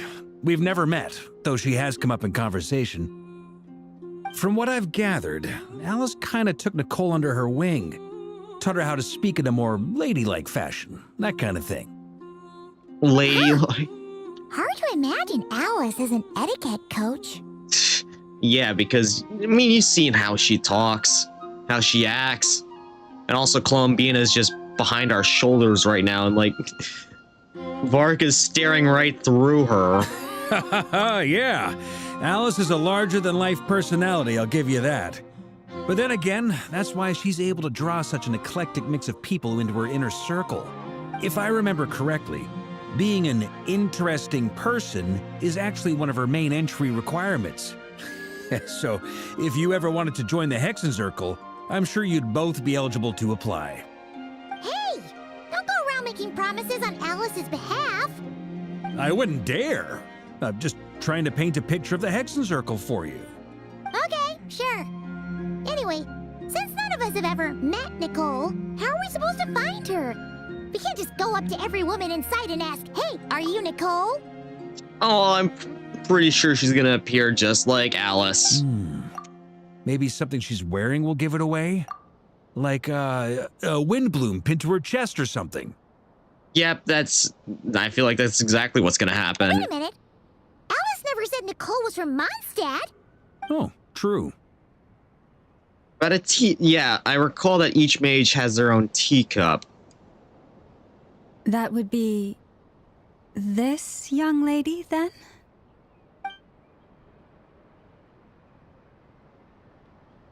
I don't see a teacup hanging off her, though. Hey there. Sorry to disturb you, but are you Miss Nicole? Varka, Knight of Boreas of the Knights of Favonius. Alice might have mentioned me before. Mm-mm. Have we got the wrong person? Sorry. Well, this is awkward. When I shook my head, I meant, no, Alice hasn't mentioned you before. Huh? Where is this voice coming from? Right, because she's a psychic. She can't exactly speak with her mouth. My apologies. For certain reasons, I am unable to speak. This is the only way I can communicate with you. It might take some getting used to, but I hope you can understand. Hey, it's fine. I'm more shocked by the fact that Alice never speaks about me. As for you two, we have crossed paths twice before, but it is nonetheless a pleasure to finally meet you. It's really you! Thanks for all your guidance in the past. You're quite welcome. This time, things are different. We have reached the unwritten pages of the story. You might say that we stand at the crossroads of fate. Now then, allow me to formally introduce myself. My name is... Nicole, the unappreciated master sculptor, the immortal literary giant, if only they'd write, and the silent angel, yet also the orator, the instant they utter a word, etc., etc. In summary, to remain silent is to be an observer of the world. Again, they love these long intros, don't they? No, stop! Alice! I can't believe it! Oh, man. They really love breaking they really had fun, like, with all the fourth wall breaks in this one. I had a whole speech prepared. I'd agonized over every single word. She always picks the worst moments to ruin other people's plans. I'm so sorry about that. Alice took the liberty of devising some bespoke self-introduction magic for each member of the Hexen Circle. Oh man, that's gonna be funny when we run into the other ones, if that ever happens. But I could have sworn I deleted all of the triggering conditions for it. How did it bypass everything? Oh gosh, this is so embarrassing. This is a very different side of Nicole than what we're used to. Is she not used to face-to-face interactions? Don't worry about it. We've seen that introduction magic once already, so it wasn't too much of a shock. Yeah, with the Fatui before and Rear very recently. Yeah, it's nothing new to us. Please go on, Miss Nicole. We'd love to hear what you have to say, or, well, communicate. Huh? Are they talking to this lady? But... Will you all promise to forget that horrendously embarrassing introduction? Sorry? Embarrassing? When? Among the words I saw that hopped out just now, I saw Angel. Yes. My name is Nicole, and I am one of a very few angels who have retained both their preferred form and their power. The Traveler and Paimon should be no strangers to this concept. There is another of our kind in Natlan. They call her the Lord of the Night. Right. Right! Paimon remembers her. Yeah, but we never seen her in person. Just, I think it was inside, like, one of the obsidian monoliths or whatever they're called. Yes. Well, I have retained more of my power than she. It's because I don't have a long-term duty to fulfill. To be more specific, no. We'll be here all day if I get into the specifics. Moving on. If I'm not mistaken, You are here because you wish to learn how one might reach the moon beyond the sky. That's right. Is that something you can give us any guidance on? Yes, I do know a way. It began with the Hyperboreans, who lived after the War of Funerary Flame. Blank looks. Maybe I should start with the background of the war. Or maybe not. It shouldn't be an issue. I'll fill in the gaps for you when we have more time. Anyway, after that war ended, the three moons retreated to beyond the false sky. The Hyperboreans were humans I once aided. They accepted the civilization and creations bestowed upon them by the angels. I want to say that's like Greek Roman attire right there, or something along those lines. Yeah, Nicole is a lore enjoyer like us. Yeah, definitely. Also a lore experiencer. But despite accepting many blessings of the angels, many among them still held on to their faith in the moons. They were reluctant to accept the new order. Even after the War of Funerary Flame, they sought to contact the moon goddesses beyond the sky and receive their guidance. But all three had passed away by that point. This mage has a unique method of communicating. Is she talking about the moons? Wait, Columbina's hearing all this? Yes, but they did not know. And so, still they prayed for the moon goddess's mercy. After building titanic structures that consumed vast amounts of Kuvaki, at last they glimpsed the moons and heard their voices. But of course, they were gravely disappointed. For it was then that they realized the three moon goddesses were dead. Oh, that's such a sad story. It is. Humanity was in a very sorry state at that time. The angels who had once aided them were gone, and the War of Funerary Flames had left them homeless and destitute. Just a second, I gotta ask. How relevant is all this history to the task at hand? Just had to come out and ask it, didn't you? It's got to be somewhat relevant, right? Otherwise, why would she be bringing it up? Well, I mean, it's... Okay, it seems we've drifted into irrelevant narrative waters. It's been a while since I've had the chance to speak inside someone's head. As soon as I got started, I lost control and the words just flowed out like a waterfall. What I'm trying to say is... Right, yes, that's it. The relevant part is the ritual created by the Hyperboreans. The fact that they bypassed the false sky and saw the true moons implies that they successfully built a connection between Teyvat and the outside world. Which means, with enough Kuvaki and a sufficiently stable connection, it should be feasible to send one person over the border. Okay, so... One person, They huh? built some kind of portal? Sounds of it. Oh, yes. A portal. Yes. Is something wrong? You sound disappointed. I just didn't expect you to summarize it so well. It turns out I could have said all that in one word, if only I'd managed to think of it. Kind of like me, to be honest. Just over-explaining knowledge. things. I'll be sure to record and preserve everything in writing. It's kind of like me sometimes, just over-explaining things. Oh, really? Well, in that case, I suppose I could backtrack and add some more detail. I did gloss over a few things so far. Whoa, time out. Let's summarize what we've got first. The Hyperboreans were the last ones to use this method, right?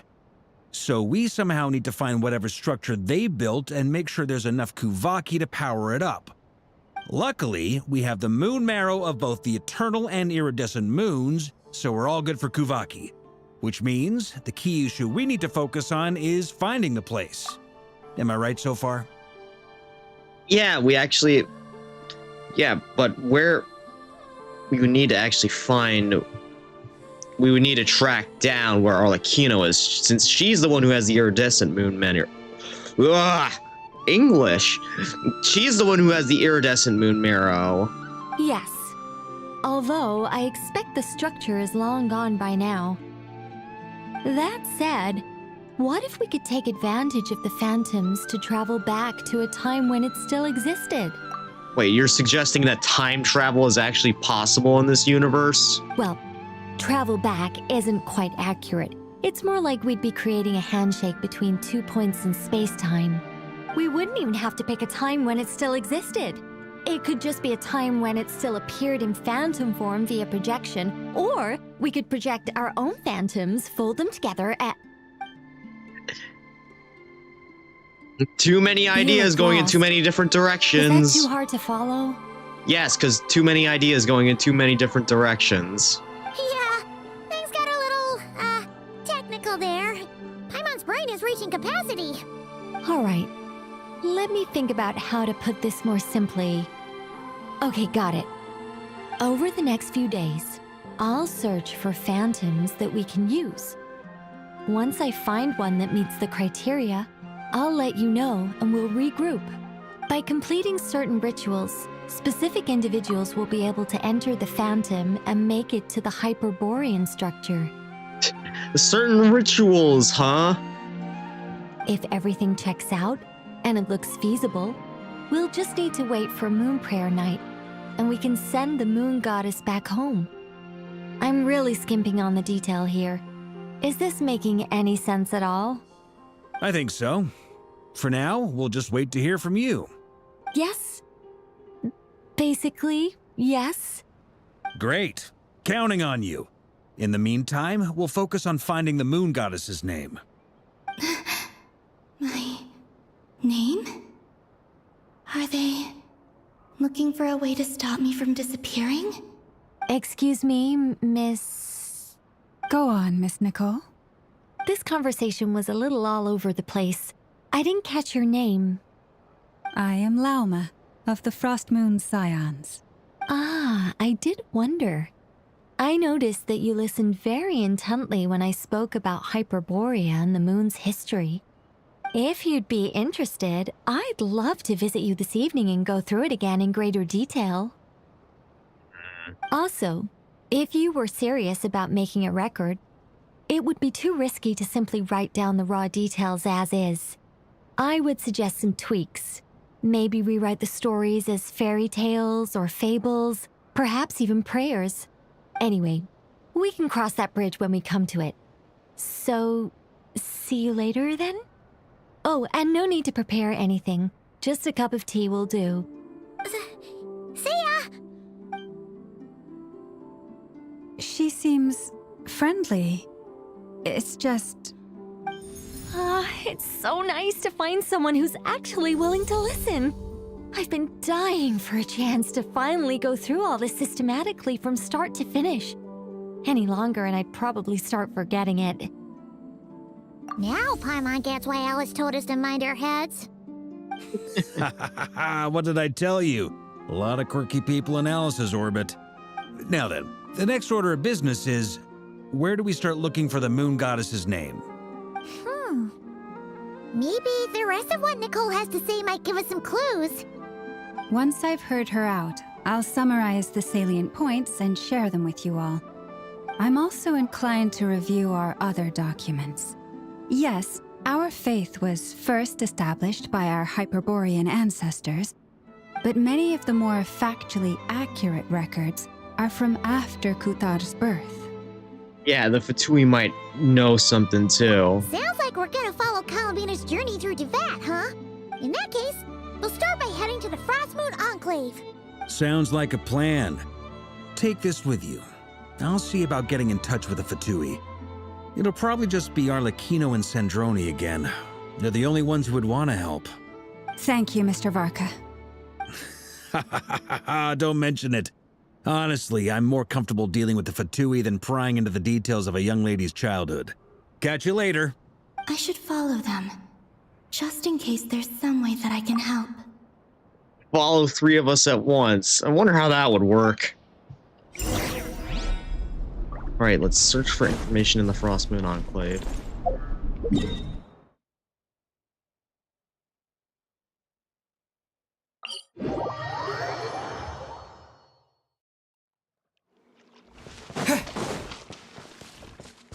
What information? Oh wait, this ain't the Enclave. Dang, I'm stupid. Alright, let's look here. Let's look at the actual Enclave this time. Meeting point, Frost.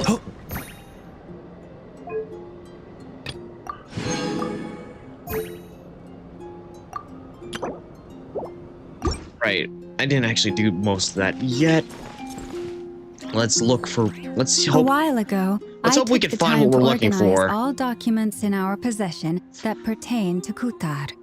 What you see here is the material I consider reliable. Hmm? You're saying there's unreliable material too? Yes. Most of the information we have was transmitted through an oral tradition. Inevitably, some of her stories were mythologized and deified over the years through countless retellings. That's why I organized them into reliable and unreliable.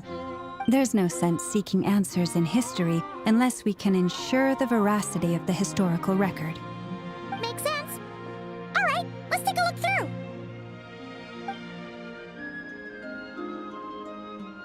Clear and concise would be one way of describing the writing style of these historical records, but you could just as easily describe them as terse and dry.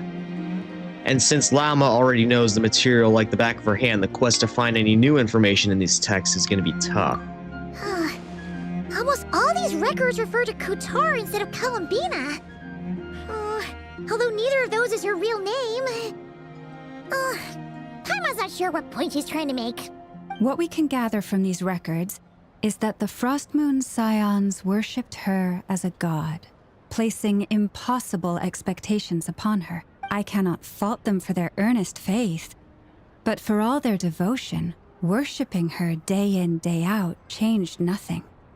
I imagine if anything, it probably made it none worse. Of it resonated with Columbina. If anything, it probably made it worse for her. It wouldn't surprise me if, even back then, she had already begun to reject the name Kutar and everything it represented. Lama speaks the truth. When I heard them call upon Kutar with hope and expectation in their voices, they may as well have been calling upon somebody else. You were organizing the test. What criteria did you use? Well, that's a bit complicated. I looked at the level of detail, perceived authenticity, prose style, and how realistic their portrayal of Kutar seemed to be. Amongst the Frost Moon Scions of today, only I know of her existence, and I alone have spoken to her face to face. As such, I know that there are certain things she simply would never do. That being said, I have sensed some changes in her lately. Changes? Me? Seems like this Probably is has to getting do with nowhere. us. For what it's worth, why don't we check the unreliable sources too? Sure. Give me a moment. I love how she's just sitting there in the background while we're there just completely unaware of her presence. Of her divine might, Kutar sheared a great mass from the snow-capped mountain and cast it into the sea, upon whose surface shone the mirror image of the moon. Thus was formed the island of Hisi. She must have found that one funny. Yeah, right. That doesn't even begin to pass the sniff test. Although the way she laughed about it, maybe there is a degree of truth behind it. The 3 moons are not but lies through and through.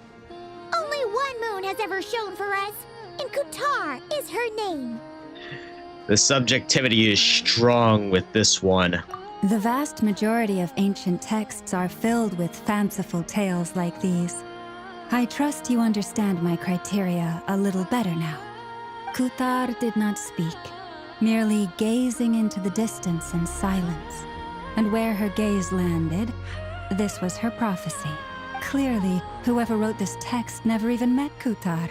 Otherwise, they'd know that her eyes are always closed. Right. What about you, Traveler? What are you reading? Yeah, it seems like just a collection of anecdotes. Although, there is one thing that I would like to point out is that she opens her eyes during her burst. Come on, let Paimon see. The child wished to build a wooden nest with which to shield a fledgling bird from the cold. But being so young and lacking in strength, the child could not snap the branches from the trees.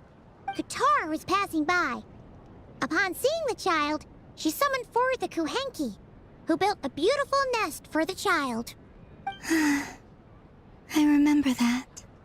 Is that the nest right there? Not knowing the meaning of Qatar's divine intervention, the child dared not to respond, and thus ran home to call their parents.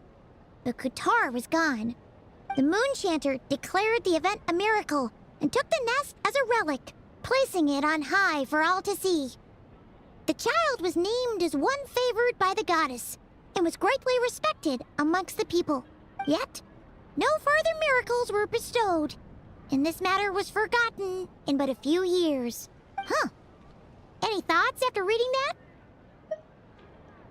If that's true, it does give off somewhat lonesome feeling. Yeah. Columbina probably just wanted to join the kid in making nests. Ah. I'd originally considered this a fabrication, because Kutar did not perform any similar actions in subsequent records. But now that I think about it, it does seem like something Columbina would do.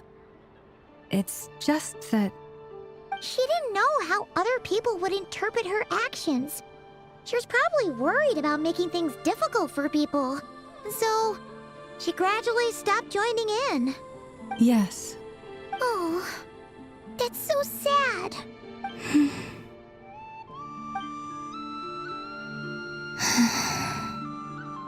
And now, I can make no such gestures of warmth, even if I want to.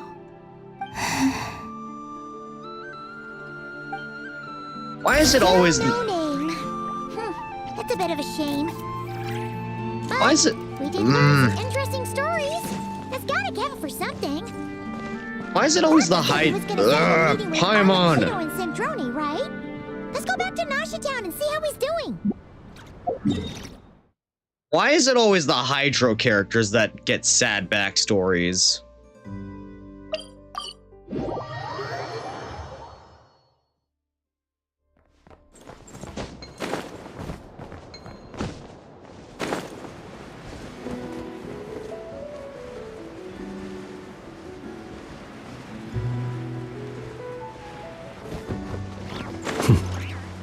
Specifically the Archons. Let's see. There's Varka. Oh, and it's Durin and Albedo too.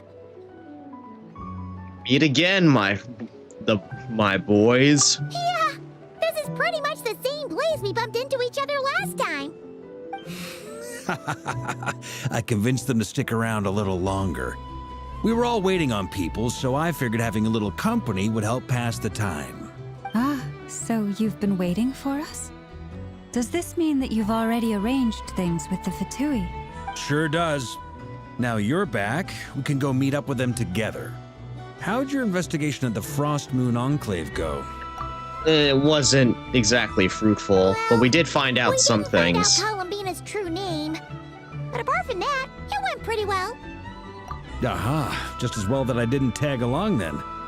I'm sure our moon goddess wouldn't want every man and his dog knowing all about her private life. Still, desperate times, desperate measures, I guess. Someone had to do it.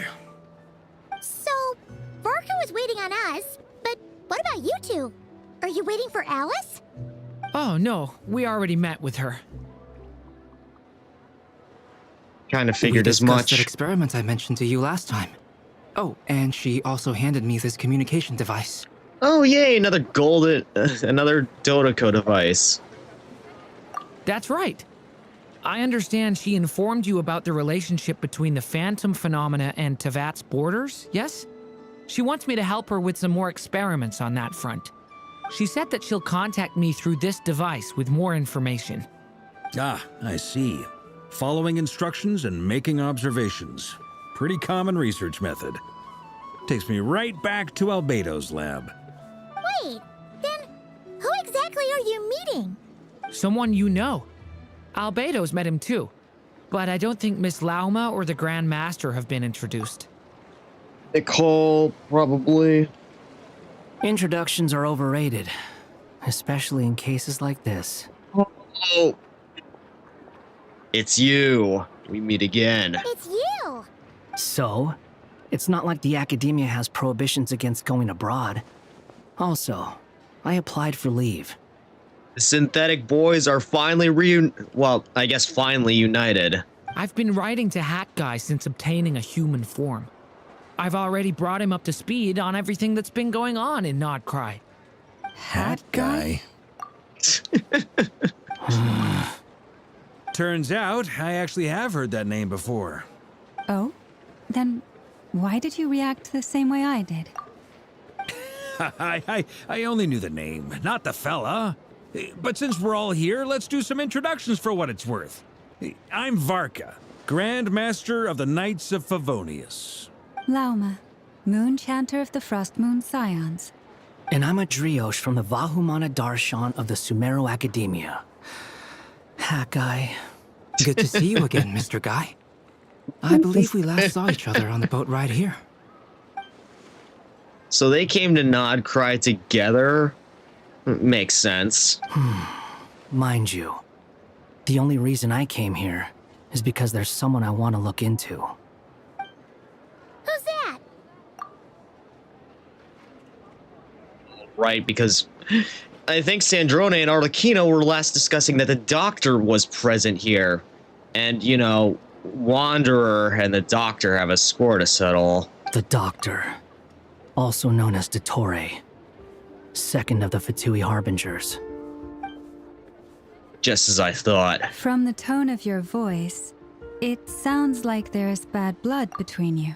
Oh yeah, you know, just deceiving him and believing that he could become a god, you know, the typical, nothing out of the ordinary for a puppet vessel that was originally supposed to hold a gnosis. I was reviewing our archives and noticed that a lot of information about him was missing. Left a bad taste in my mouth. That's all there is to it. Yeah, I know there's more to it than just that. Dottore, or Zondique, as he was then known, once studied at the Academia, but he got kicked out before he could graduate. Gee, I wonder why. Would it have to do with inhumane experiments? Yeah, I've heard that name before, back in the ruins, when the Ibis King mentioned this student. That was the Doctor? So the Harbinger's #2 man is a college dropout? How embarrassing for them. Yeah, but it was for the same reasons that, you know, he was basically like the comics version of Shockwave. Last we heard, he was planning something. We actually heard that a few times before, even coming to Nodcry, but we haven't seen a trace of him since we got here. He only appears when something interests him. For all we know, he might have left already. But the fact he did something here at all is worth noting. It'll fill a couple extra lines in his file. Why does it sound less like a file you're writing and more like a criminal record? Probably because it is. Anyway, we were just about to meet 2 of the other Harbingers. Want to come along? You might learn a thing or two about him there. Sure. I feel it might be a little bit awkward since he might not remember them, or maybe he will, and it just might get a little bit shaky. Even though they're Harbingers, well, they're old acquaintances of ours, so, you know, when you talk to them, try to be... I got it. The Frost Moon Scion's relations with the Fatui remain tense. Forgive me if I do not attend. In that case, we'll continue assisting Miss Alice with her experiments. Good stuff. Everyone's having a fruitful time. All right, we better get going. I'll lead the way. Yeah, funny how Varka said we were gonna have our whole party going, but it's just me, him, and Hat Guy, or Wanderer. Are you here? Yeah, I already know. He's here for revenge. Well, yeah. That's obviously part of it. But I'm not the only one who has a score to settle with him. Neither you, nor Lesser Lord Kusanali, nor I want to see him meddling with things again. Yeah, fair enough. What's the hurry? Don't worry. Pigeons always know which way home is. After the conversation ends, the group splits into two teams. Oh, hey, there's our old Fatui friends again. Who is this? I'm surprised you don't recognize him. A scholar from Sumeru. They call him Hat Guy. He's an old friend of the Travelers. Wait, this is the academia representative you wrote about? He doesn't exactly look the part. And Columbina is just on the side of their, like, she's just like, man, what am I doing here? Watching my former colleagues just. I believe this will prove my identity. You'll notice it bears the seal of the Sanctuary of Surasthana. Well, what do you know? So it does. All right then. My mistake. It's fine. I expected as much. What? So as I mentioned in my Ever letter, tense. the Academia's got its eyes on Dottore, but this matter remains top secret. Apart from those assisting in the investigation, the fewer people who know, the better. If anyone asks, I'm here in Nodcry to pursue my personal academic interests. Gotta say, Varka, you did pretty well to keep all this under wraps for so long. Sounds like you got in touch with the academia about this way back. You flatter me.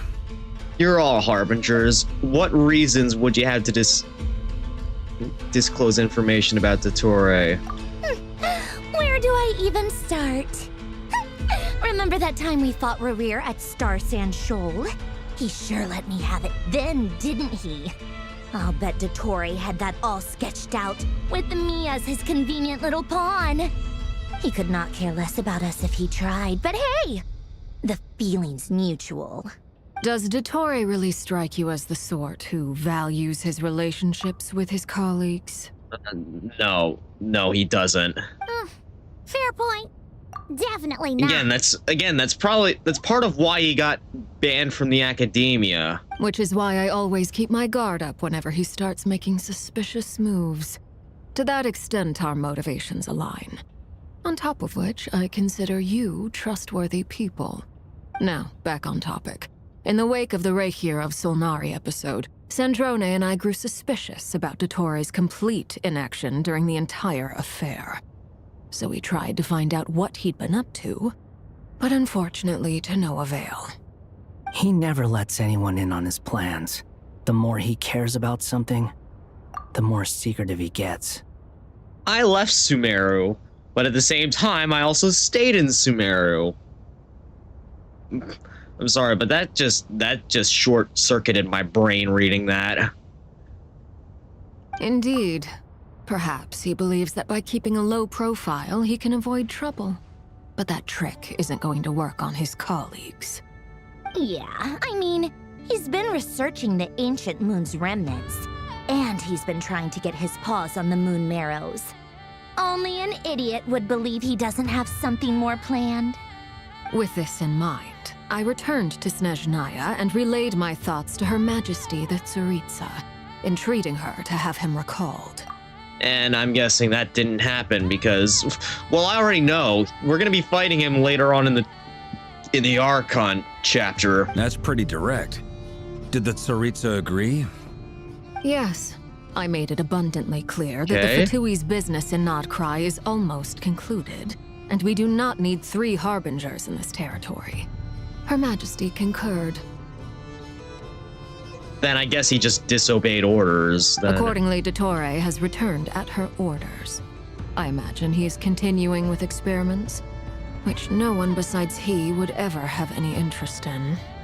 Okay, I guess I was wrong. Common sense might mean nothing to him, but he's not stupid. He knows that no good can come from opposing the Tsaritsa. Smarts alone won't get him all the way. He needs the Rooster's resources and Regrator's Mora. both of which the Tsaritsa can strip from him by waggling a finger. But doesn't he have a track record of publicly following orders while going against them in private? He probably has it down to a fine art by now. Wouldn't put it past him. We worked together on a research project once. Only briefly, but it was enough to show me that we're fundamentally different people. He has no interest in doing things methodically, stage by stage. His thoughts jump all over the place, and the moment his curiosity is satisfied, or he gets the results he wants, he disappears. The only similarity we share is that, once we set our minds on doing something, we will see it done, whatever it takes. Oh, we definitely saw some of that in your battle with Rerir. You got so competitive. Ugh, do not remind me. Still sour about that. She really thought that she had a chance. But let's be real. Rerir would have kicked Polonia's ass. If robots even have asses. Then I believe we all concur. Dottore will not simply give up. Fantastic. Now this is turning into a whole day of unpleasant memories. Ugh. Are you talking about the moon marrow stuff? He also strikes me as the kind of person to disregard experimental regulations, ruin all the equipment, and go way over budget. Then leave the first person he can find to deal with the fallout. Exactly. This one time, he was running some high-temperature experiment and the substance exploded. But does he care? No. He orders his subordinates to open the device so he can observe the results, which causes the gas inside to leak out. Yeah, definitely a comics shockwave moment. That gas was poisonous. If I hadn't been there, who knows how many people might have died. And let me guess, the blame was pinned on you for that. And after all that, he left while I was still cleaning up after his mess. What a waste of time, he said. Waste of time?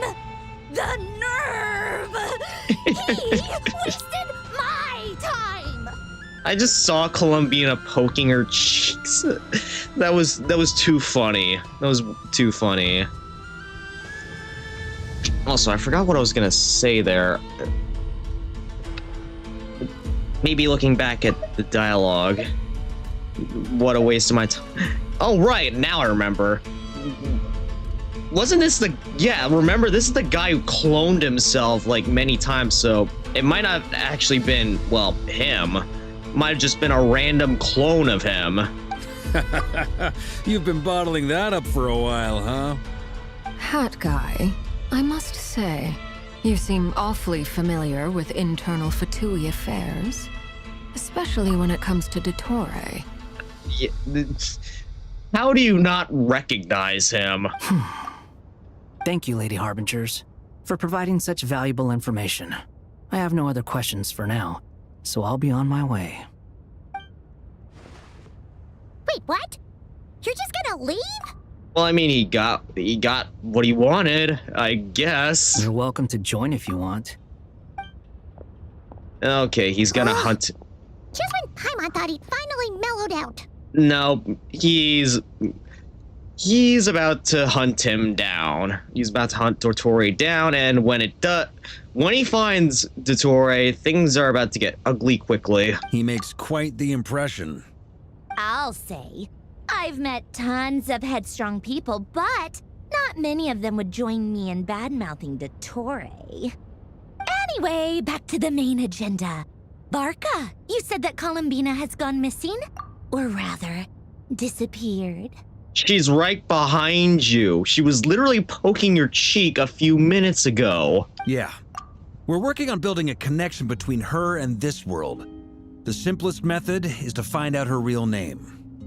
I've actually asked her that question before, but she said she didn't know. Considering our relationship, I doubt she was lying to me. Yeah, what did she do while she was in the Fatui? As far as I recall, she was never dispatched by Her Majesty to claim a gnosis or anything like that. The Tsaritsa's plans had long contained a place specifically for her.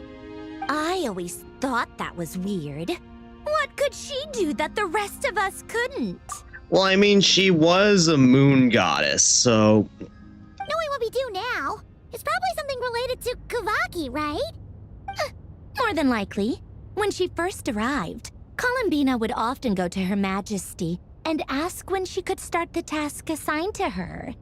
But Her Majesty always gave the same reply. The time has not yet come. So she spent her days in Snezhnaya doing basically nothing. The Tsaritsa has summoned a beautiful blind maiden to be a harbinger, giving her the third seat by virtue only of her enchanting voice. It was a dumb and stupid rumor, but the reality of the situation made it hard to refute. And what happened after that? I imagine she stopped caring. She no longer seemed to care why she had been recruited, and Her Majesty never gave her any missions, so she just continued to sing in the flower garden. For my part, I was busy. So busy, in fact, that watching someone be that idol had me fuming. But still, I got the sense that she had long been used to a life of other people claiming she was needed when she wasn't. I just felt that having a place to stay would cost me something eventually. And by the sounds of it, it kind of did. And so I waited quietly for the day that I would have to pay the price. And on the other end of that spectrum, you had me. Someone once told me that I had the lousiest work and the toughest luck. That's a good way of putting it. I forget who said it, but those words have always stuck with me. Sounds like something Wanderer would say. No wonder. Yeah, because... Okay, that explains why. They don't remember, you know, back when Wanderer was Scaramouche. Because he literally deleted himself from... He deleted that part of his history from Irminsul. But you've done your job exceptionally well all this time. Because at heart, you are a conscientious person. What is it? Something come to mind? Nothing, it's just that we now have even more of a motivation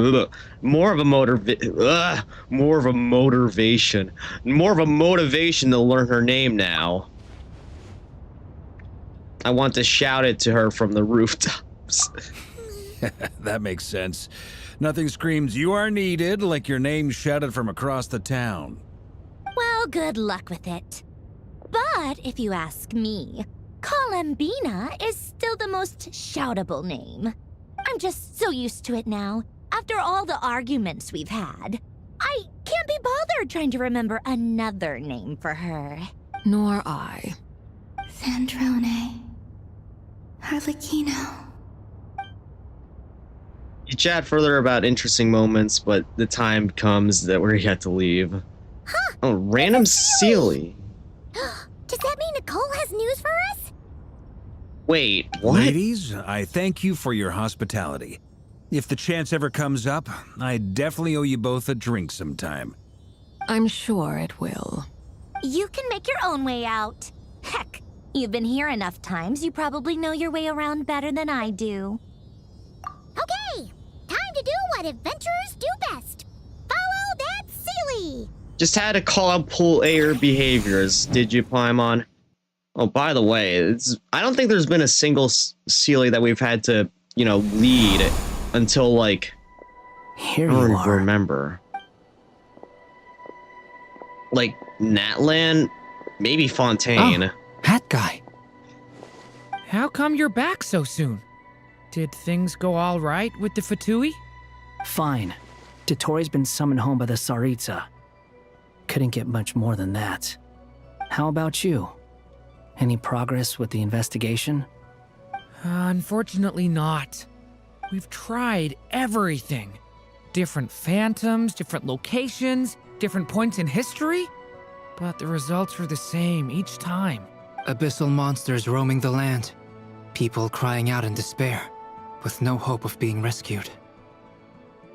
Every time I see it, I can't help but think, is this what it was like in Mondstadt when Dragonspine Durin attacked? And if I fail in the task I've been given, will I create yet another tragedy? That's just meaningless speculation. When we encountered similar phenomena previously, I tried to interfere with those illusions, using sounds and lights to guide them. However, we could not change their fates. At most, we were able to extend their existences. It's The events inevitable. of the past are like fate that has been written into Irminsul. There isn't a living thing in Teyvat that can escape its past. But Miss Alice instructed us to try to find ways to change the outcome that these phantoms face. It's an impossible task. Can't you just refuse? Since she asked us to do this, I feel like it can't truly be impossible. Or if it is, well, mages can make the impossible possible. I could not have been born as Durin otherwise. But you also said that your past 39 attempts were fruitless. Right. That's Never gonna true. you're never gonna live that down, are But you? you are still going. Yes. After this many futile attempts, surely you realize that you're not doing this because you still believe what some mage told you. It's because you want her hypothesis to come true. It's something you wish for deep inside. So, think for yourself about what you want to do. As long as you don't believe it's futile, it isn't. Yeah. Previous experience indicates that we cannot touch the phantoms, which limits the effectiveness of our interventions. If we want to clear this hurdle, we need to break this rule somehow. Same thought here. Following the same rules means repeating the same failures. Reducing ourselves to mere playthings of fate. So you mean we need to figure out a way to make contact with them despite knowing that we can't? Yes, and I suspect that's something only you are capable of. Everything in Teyvat is logged in Irminsul, but the withering that once occurred in Sumeru was a sign that the Great World Tree was being corrupted. This corruption allowed things that should not have existed in Teyvat to appear. This is tantamount to rewriting reality to an extent. You're saying abyssal power might be able to affect those phantoms? No one's ever tried it before. If you're gonna try it, it'll take courage. And you have to be confident that you can control it. Is anyone there? Has anyone seen my daughter? She's missing. I have to find her. I hear someone inside. Spargana? Are you in there? If I can use my abyssal powers to warn him that there is danger here, maybe it'll change his decision. Maybe he'll stay away. Yes. The important thing is not the nature of the power, but rather how you use it. To intimidate and obstruct. Sounds about right for the Abyss. Let me try. I should be able to influence that thing. Have you seen a little girl? Make use of the stone floors to... This isn't the time for that! Just run!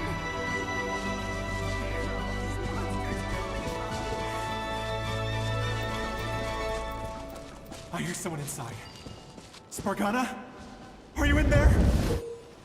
Durin can use the power of the Abyss to affect the world in which the phantoms are located. We create a barrier with the intimidate and obstruct attributes, which in turn will affect the choices and actions of human phantoms. Okay. Yeah, you're not... What is this? Looks dangerous. I should get out of here.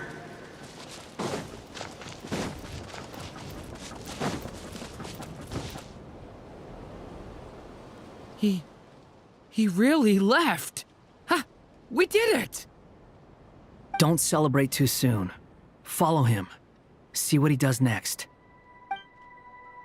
Yeah, we still have quite a few other things Monsters to approaching do. from the front. You need to stop them and create an opportunity for him to hide.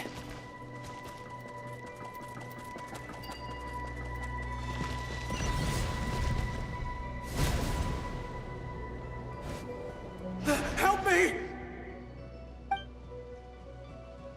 The Phantom has met his end and returned to his place of origin.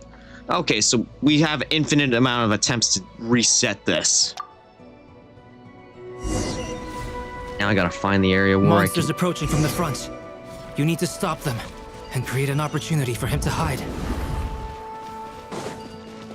Okay, here. No, there's a monster ahead.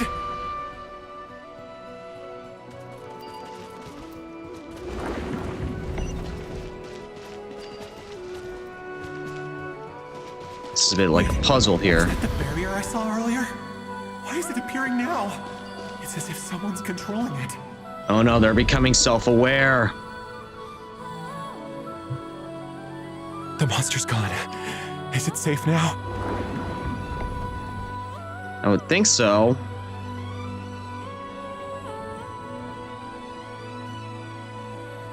The barrier's gone too.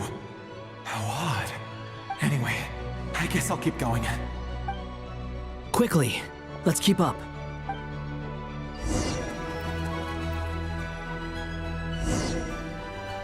Wait, there was someone else here? Make use of explosives to anti-monster traps laid out everywhere.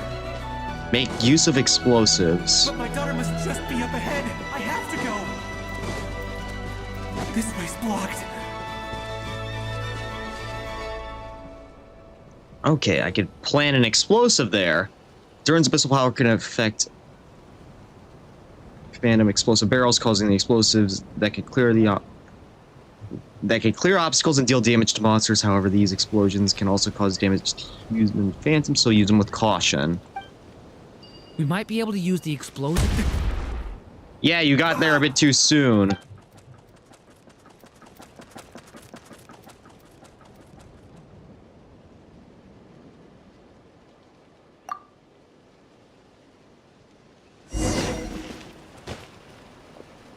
Come on, let me go forward. I need to get... Wait, there was someone else here?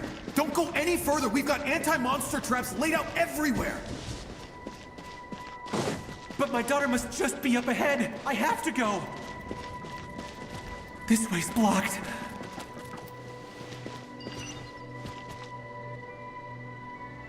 We might be able to use the explosives over there, but we need to take care not to hurt him.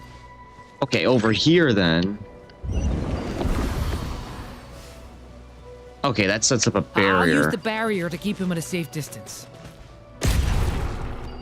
This barrier seems to be helping me somehow.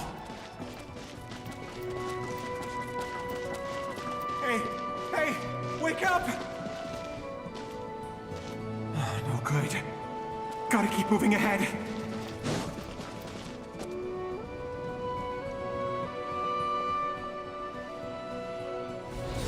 So many monsters!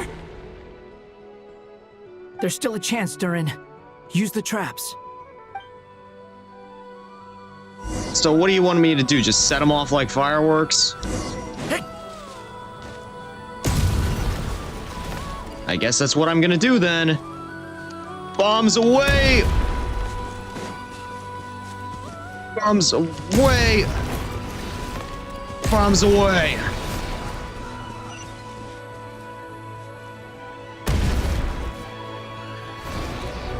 Help me! Okay, how is that fair? I couldn't exactly get over there in time.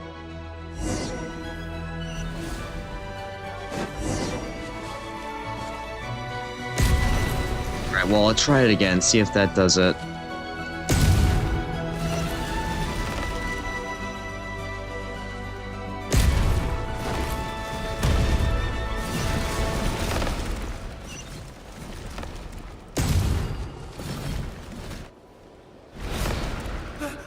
Wait, where? Where did they come from that time?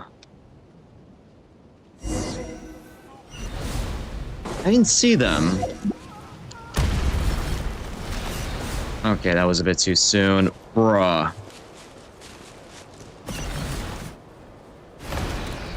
Help me!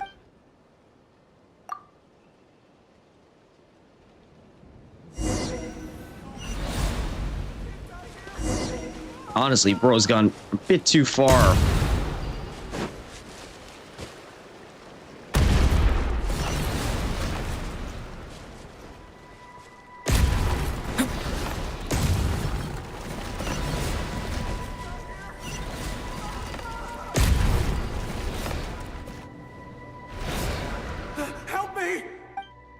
Where are they coming from? I literally cannot see.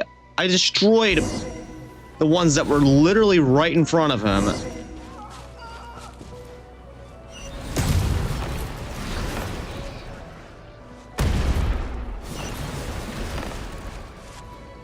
Unless the game purposely made those ones impossible to deal with.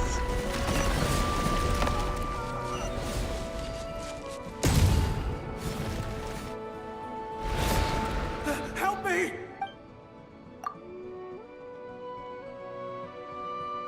Maybe that part's just glitched.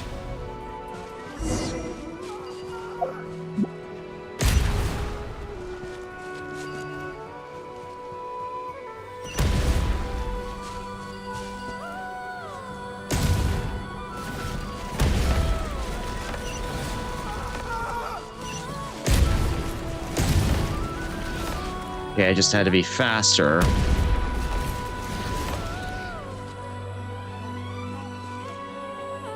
This is a new development. I've never seen this happen before. We might just be able to save this person.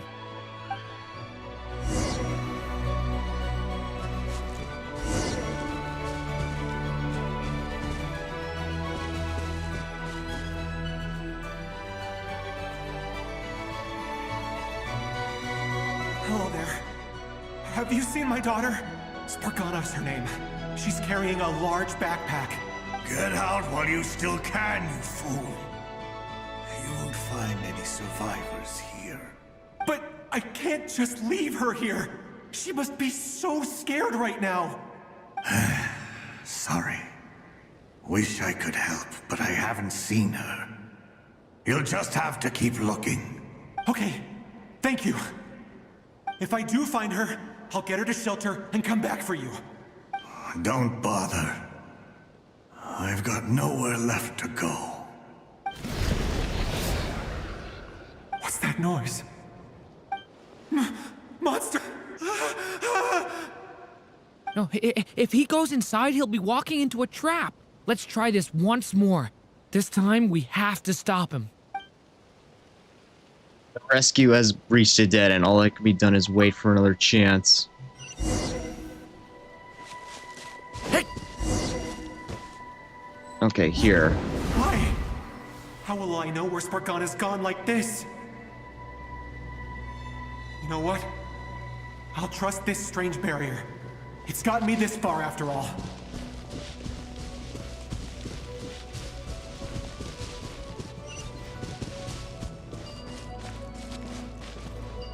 What? What's this? Hey! Let us out!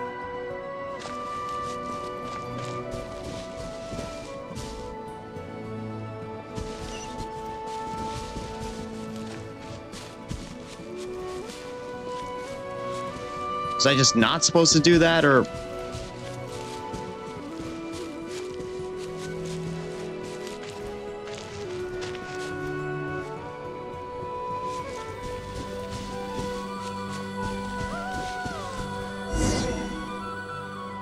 Okay, I guess I was supposed to do that. Huh?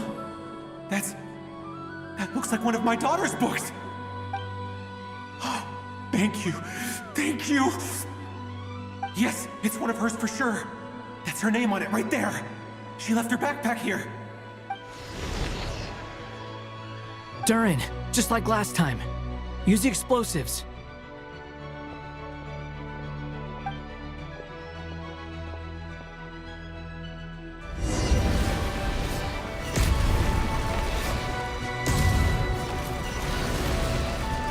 Time to set off some fireworks. If I can trigger them in time. Come on!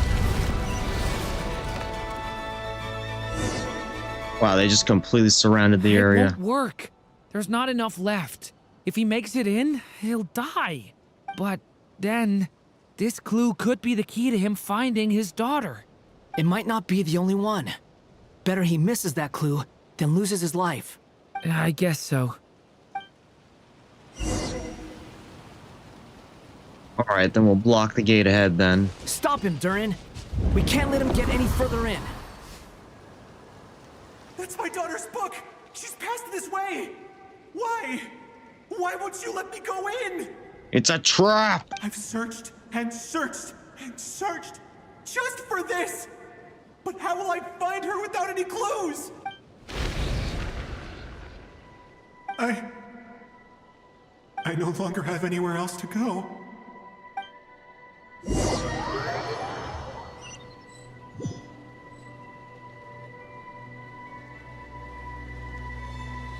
I'm sorry. I'm so sorry. He refuses to go anywhere else. Whether he opens this door or not, all that awaits him now is death. We couldn't change his fate. Cruel mistress. Albedo? Hat guy? Let's try one more time. I don't know how we're gonna do this, but I don't want to give up either.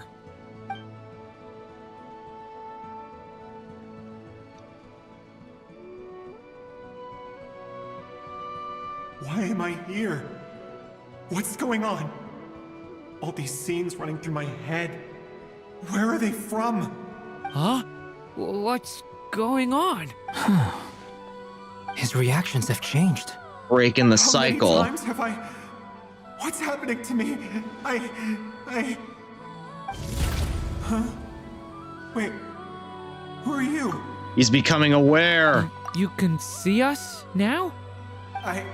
I feel like I always could, but that I only just realized you were there. I'm sorry, I don't know how to describe what I'm feeling. But you were the ones guiding me using that marked barrier, right? I haven't done anything yet, but those monsters, those deaths, they feel like memories. Like things I really did experience. I won't find my daughter.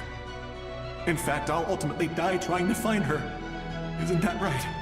Well, no, it isn't. Yes, it is. Even so, we're trying to find a way out of this. You've not seen my daughter either, have you? Just been spending this entire time trying to break the cycle. It seems she really isn't here.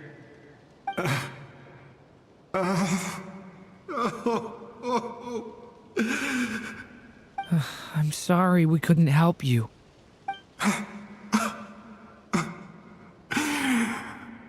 I'm just tired. Maybe this is destiny. Maybe it doesn't matter how hard I search. How long do I have left? Experience says 15 to 20 minutes. 15 to 20.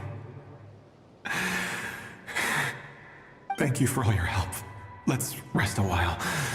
You look exhausted too. Now's not the time for you to start pitying us. It's not pity. I'm just realizing that I've only got 10 or so minutes left. You know? Maybe he's gonna give us some much needed info. You say you're from Mondstadt, yes? A place with windmills, where people enjoy limitless freedom? And you're from Sumeru, where they've built an academy into a giant tree? Yes. It seems you've never heard of either place. Those names are unknown to me, I'm afraid, yes. Have you heard of Hyperborea? I have, but I heard that it was destroyed in the distant past. I see. That was where my ancestors once lived. What about Delphi Pytho? Was it later rebuilt? I've never heard that name. Neither have I. Then what about Sal Vindagnir? I have seen that name on stone tablets on Dragonspine. But I'm afraid the only things left of that place are its ruins. I see. Sure enough, there was no way to turn this around, huh? I'm sorry. I was the one who asked to chat, but it seems like we're too many ages apart. There's barely any common ground to start from. It's all right. We did hear something new, at least. From how you speak of your lives, things must be going all right for you, I guess. Well, they sort of are, but we're trying to prevent another catastrophe from happening here. They are. Mondstadt is a place of freedom and happiness. There's a lot of good people in the church and the Knights of Favonius, and even outsiders find that it's an easy place to feel at home. We have festivals a few times a year. Everyone gets together to drink, sing, and be merry. Sumeru is a lot more uptight. Not really the kind of place where you can relax. It's a nation fraught with problems wherever you look. But if all you want in life is to seek knowledge, I guess it's pretty much paradise. That's wonderful. In other words, after this all-devouring black tide passed, humanity did not merely avoid extinction, but rose to build prosperous civilizations anew. I mean, I can see you all right now. That must mean the future isn't a total mess, right? Yeah, at least in this universe. Mine. Time's almost up. Debatable. Let's part ways, I think. Might be best if you don't waste too much time on me. The chances are slim, I know, but I'd like to spend these last few minutes looking for Spargana. If things work out, I'd love to tell her about what I've heard. May we meet again. Well, or not, most probably. In that case, may your wishes come true.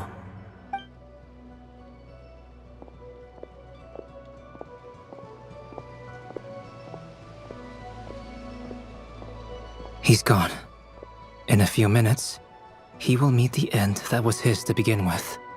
The ending of this tale did not change, but I believe that we've just made the most progress we have yet. May your wishes come true. If only it were so simple. Hat guy, could I ask you a question? You've never talked about your past. It seems complicated, and it weighs heavily on you, too. Would you be willing to tell me about it? I mean, sometimes it's better to get things out in the open. Take that guy we try to help, for instance. At least he said goodbye with a smile, right? The feeling that, you know, the Durin and Hat guy aren't so different. At least in terms of where it comes to past. Our experiences are very similar, and he created me. As for you, you're my first friend, and you've witnessed every step I've taken. But by comparison, I know nothing about you. Either way, I mean, we're still best friends. But if I knew more about you, I might understand your thoughts a bit better. I've told you about myself. I'm a student at the academia. And what did you do before that? Prepared for the entrance exam? All right. If you really don't want to talk about it, I won't press you any further. I was a puppet built from the branches of a white tree, using technology left behind by the Conrian schools of mechanical engineering. Well, reverse psychology did it, didn't it? A white tree? You mean an Irminsul tree? Yes. A branch of Irminsul that was once connected to the main tree. So you had a human creator too? Yeah. But my creator abandoned me after deciding that I was a failure. After that,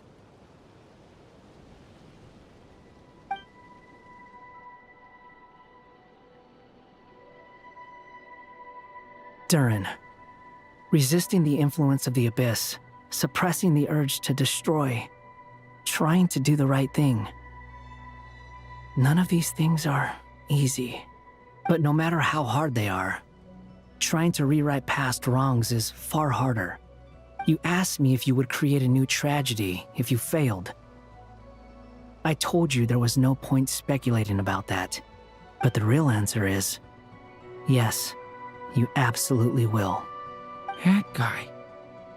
But at least you've got people here to help steer you away from the wrong path. So, just keep aiming towards the light. I will. I promise. All right, break time's over. Hello? Durin speaking. Hello, friends, it's me. What have you been up to, I'm detecting some unmistakable fluctuations here at the border. The amplitude isn't particularly high, but they're completely different signals from the ones before, and the scale is comparable to those I've detected previously. He's certainly done something. We were unable to save that person. However, he appears to have retained a portion of the memories gained through that cycle, and was able to hold a conversation with us. I see. Well, that is rather odd indeed. It definitely merits further attention. Could I trouble you to keep trying the same approach? I need to gather some more data. Counting on you. I should probably have Nicole come and check this out as well.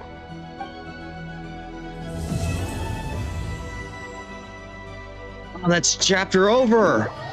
Oh man, that was a long one. But it seems like we once again end things off on a cliffhanger. There you are. I was worried you might stop to collect treasure chests opened by the Seelie along the way. It would have taken you so much longer to get here. Man, they loved poking jokes at the player base during this one, didn't they? Another conversation I cannot hear. I am delighted to see that you understand what takes priority, and that your adventurer's instinct has not swayed your resolve. Really, I must applaud you for it. You should know. Paimon's head. Okay, I'll try and keep it short. My senses are telling me that this is where we shall find the entrance to the ruins. Oh, cool! Well, what are we waiting for? Let's open it up and see! Patience. This was a sanctuary of great importance to the Hyperboreans. A special process is required to open the gate. Oh! Like the place that housed the Eternal Moon's Marrow? Yeah, it seems like the ancients were very fond of making tricky gate puzzles. Okay, so what's the plan? Need us to do anything? And just a short version, if you can. Ah, all right then. I was planning to start with some background on the invention of these techniques. Are you sure you don't want to hear it? It's quite informative. Remember what you were saying about priorities?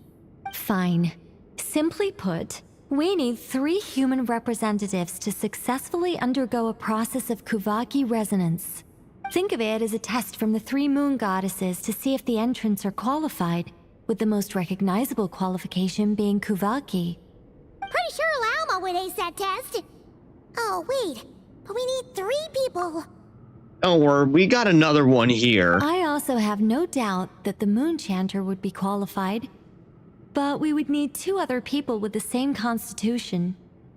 Therefore, the most feasible method is not so much to follow the rules, but to figure out how the test functions and find a workaround. I've done some research, and it turns out the mechanism is rather crude. We'll simply need humans to stand before it who have sufficient Kuvaki energy within them. I'm with you so far. How do we get the Kuvaki in them? The easiest way would be transfusion. Take some Kuvaki from Nodcry's soil, put it into the bloodstream, and get it circulating in the body. So we're going to cheat on the test? Precisely. There are other methods, but this is the simplest one. Cheating the system is much easier than trying to hide from it. Huh? Sorry? Does the idea of cheating upset you, Miss Lauma?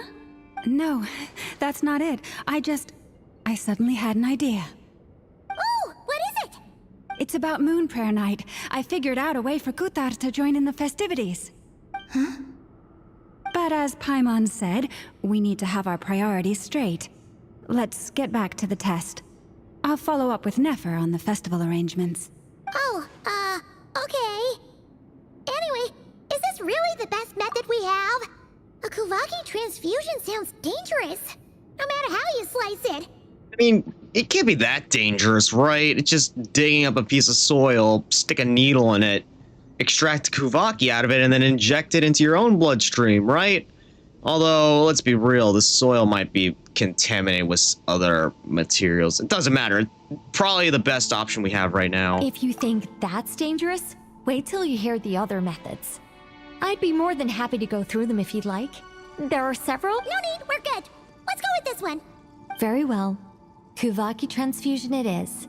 Now, I should mention that the risks can be greater or lower depending on individual compatibility. It would be rash to simply infuse the Kuvaki and hope for the best. If the body rejects it, the reaction can be quite severe. The symptoms are similar to another condition that some people living here suffer from, known as congenital Kuvaki sensitivity. Something that Lauma suffers from. So, Before we execute our plan, I will perform a simple test of my own to see who is compatible and who is not. Once that is done, we will have to complete the resonance process as rapidly as possible. The participants must remain stationary while the Kuvaki circulates and bonds with them, and they mustn't eat or drink anything. What? No eating or drinking? Yeah, no, Paimon wouldn't be able to do that.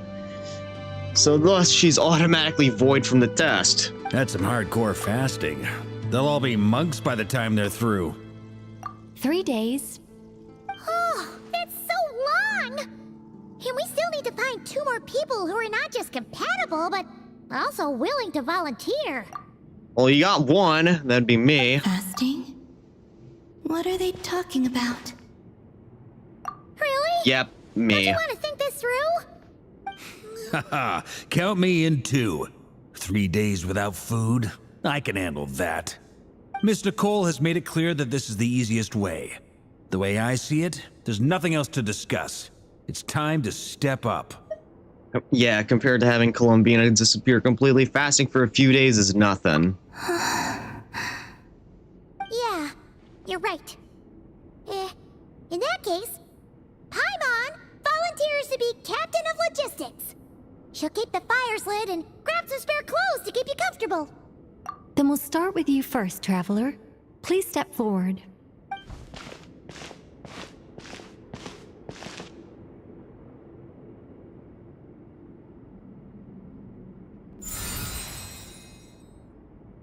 How's it going?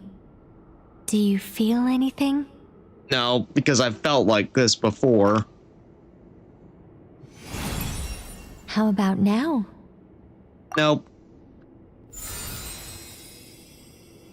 Still And now? nothing. I predicted that one. What about now? Thing at all. Did you do something? You guys, it's not a competition, you know. All right, I'm officially impressed. Even as a descender, you can withstand far more than I imagined. It's like I summoned a giant stone titan to arm wrestle you, and your arm hasn't even moved an inch. In my last attempt, I infused 5 times the amount of Kuvaki required. 5 times? Yes. Safe to say, compatibility won't be an issue for you. You're eligible to join. You're next, Mr. Varka. Uh-oh, I feel like this might... Here goes nothing. I feel like this might go... All right. awry. I'll start where we left off. 5 times the required Kuvaki dose. Whoa, whoa, whoa. Hey, wait a minute. Rip. How's it going? Ooh, no, not great.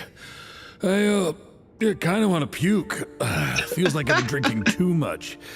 A few bottles of wine, then a big stein of Dark Horse, with some hard liquor from Liyue mixed in. Yeah, Dark Horse. The infamous alcohol that Nefer put in that drugged someone. You think this is funny? I just lost to a young lady in an arm wrestling contest. I'm never gonna live that down. My apologies. I'll lower the concentration and try again.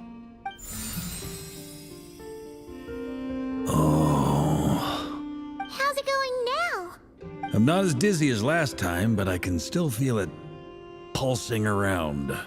In that case, you wouldn't be an ideal choice, Mr. Varka. Let's try someone else. Okay. Let's go ask some of our other friends then. When the time comes. Honestly, I feel like Albedo might be a good choice since he's, you know, a synthetic. Might be harder for him to feel some pain from No this. surprises here, Miss Moonchanter. You're perfectly compatible. You may join. Nefer's. Looks like we're bringing everyone in. I'm getting a slight headache. Shame. You were so close. Oh, of course not. She's definitely not passing. Oh, I'm itching all over. allergic reaction. We can't have that. Huh? What? Why?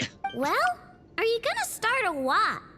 The Hexen Circle is an organization that cares for and protects children. We will not have them do dangerous things. Not even tests. Okay. That completely dismisses that possibility. Would that work on a mechanical construct?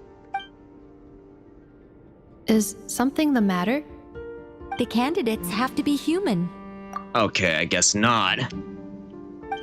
I guess that rules me out too. Oh, oof. Huh.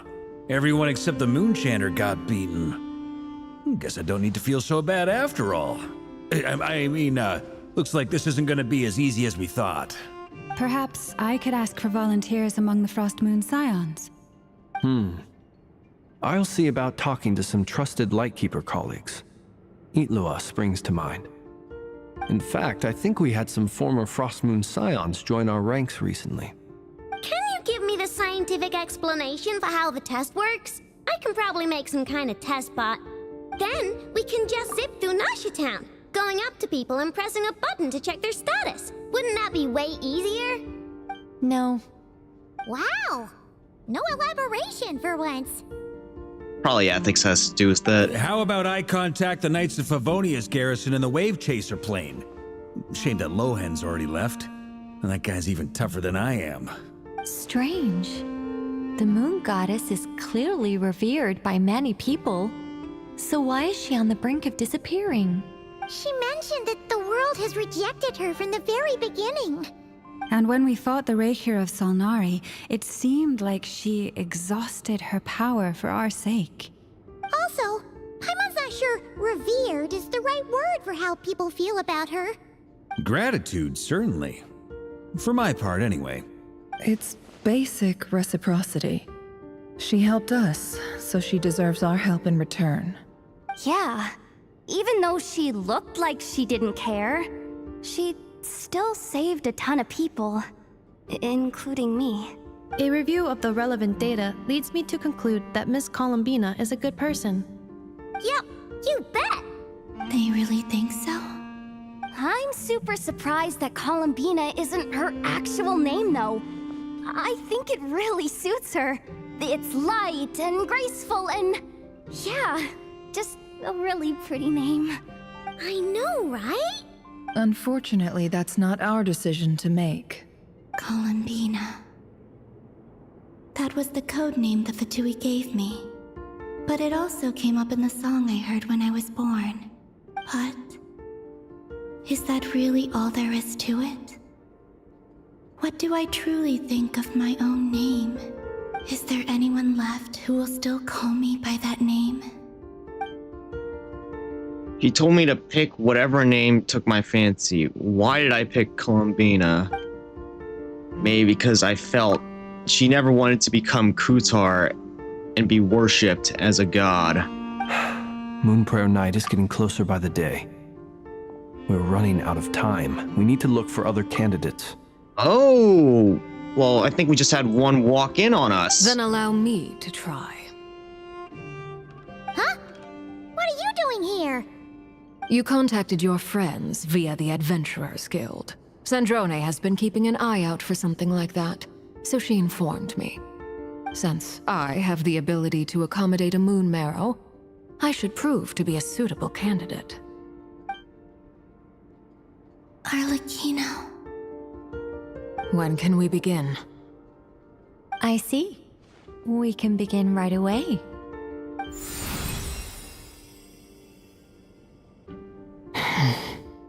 How was it? Did you feel any discomfort? Not at all. Nothing she hasn't felt before. Then it seems we shan't need to look for additional candidates after all. Great! Cool.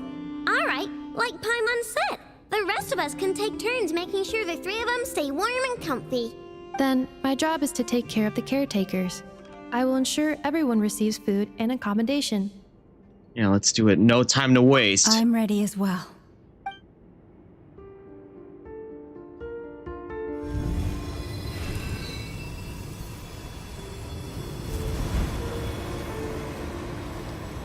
We have passed your test. Let us infiltrate. Let us enter into the domain.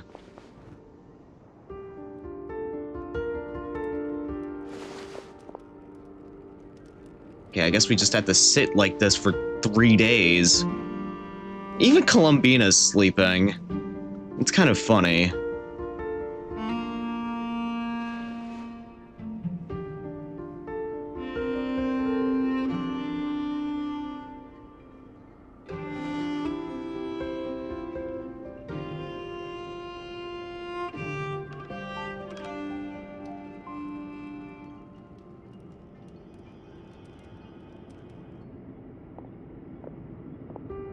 The work is done. The sacred scroll shut. The stars grow dim, the people silent. The white sun sets, the silver moon rises. O path to the temple, appear now before us.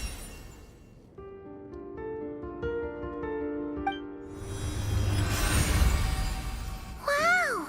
It really opened! So that's what all this is about. They've been trying to open this gate. With a calm mind, this proved not too arduous. Come, let us enter.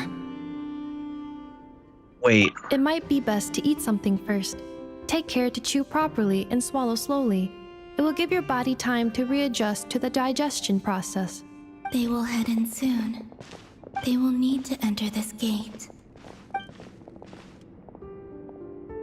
Did she truly go through herself, or? Huh? I cannot pass through. Is it because I have no physical body? It has been 3 days. My strength is all but completely faded.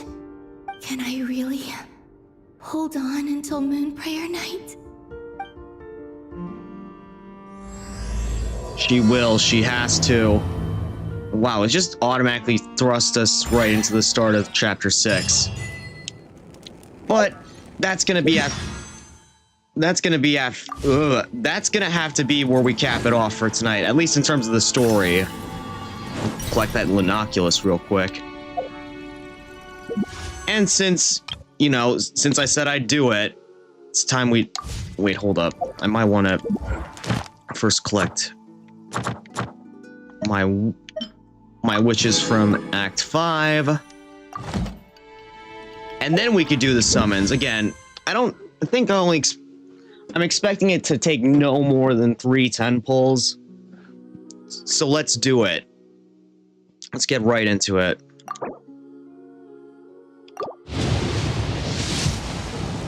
Okay, there's one. I mean, if it's not a 5-star, I'm just gonna skip through all of them because I already have all the 4 stars. Yep, C6 and C6. And there's 2. Yep, there it is. That was the trail I was looking for. Okay, an Aoife to start off with. And there's Columbina! Columbina, or Kutar, or Moon Goddess. Whatever you prefer. I'm used to having many names.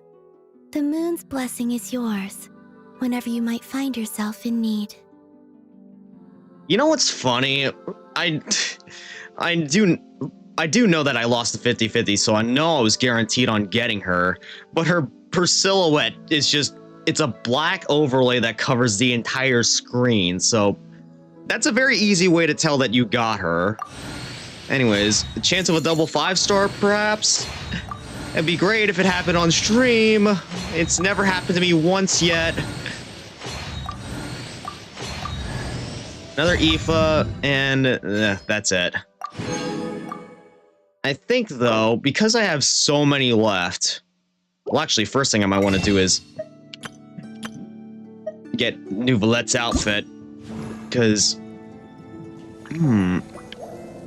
it makes him look way younger, or maybe it's just me.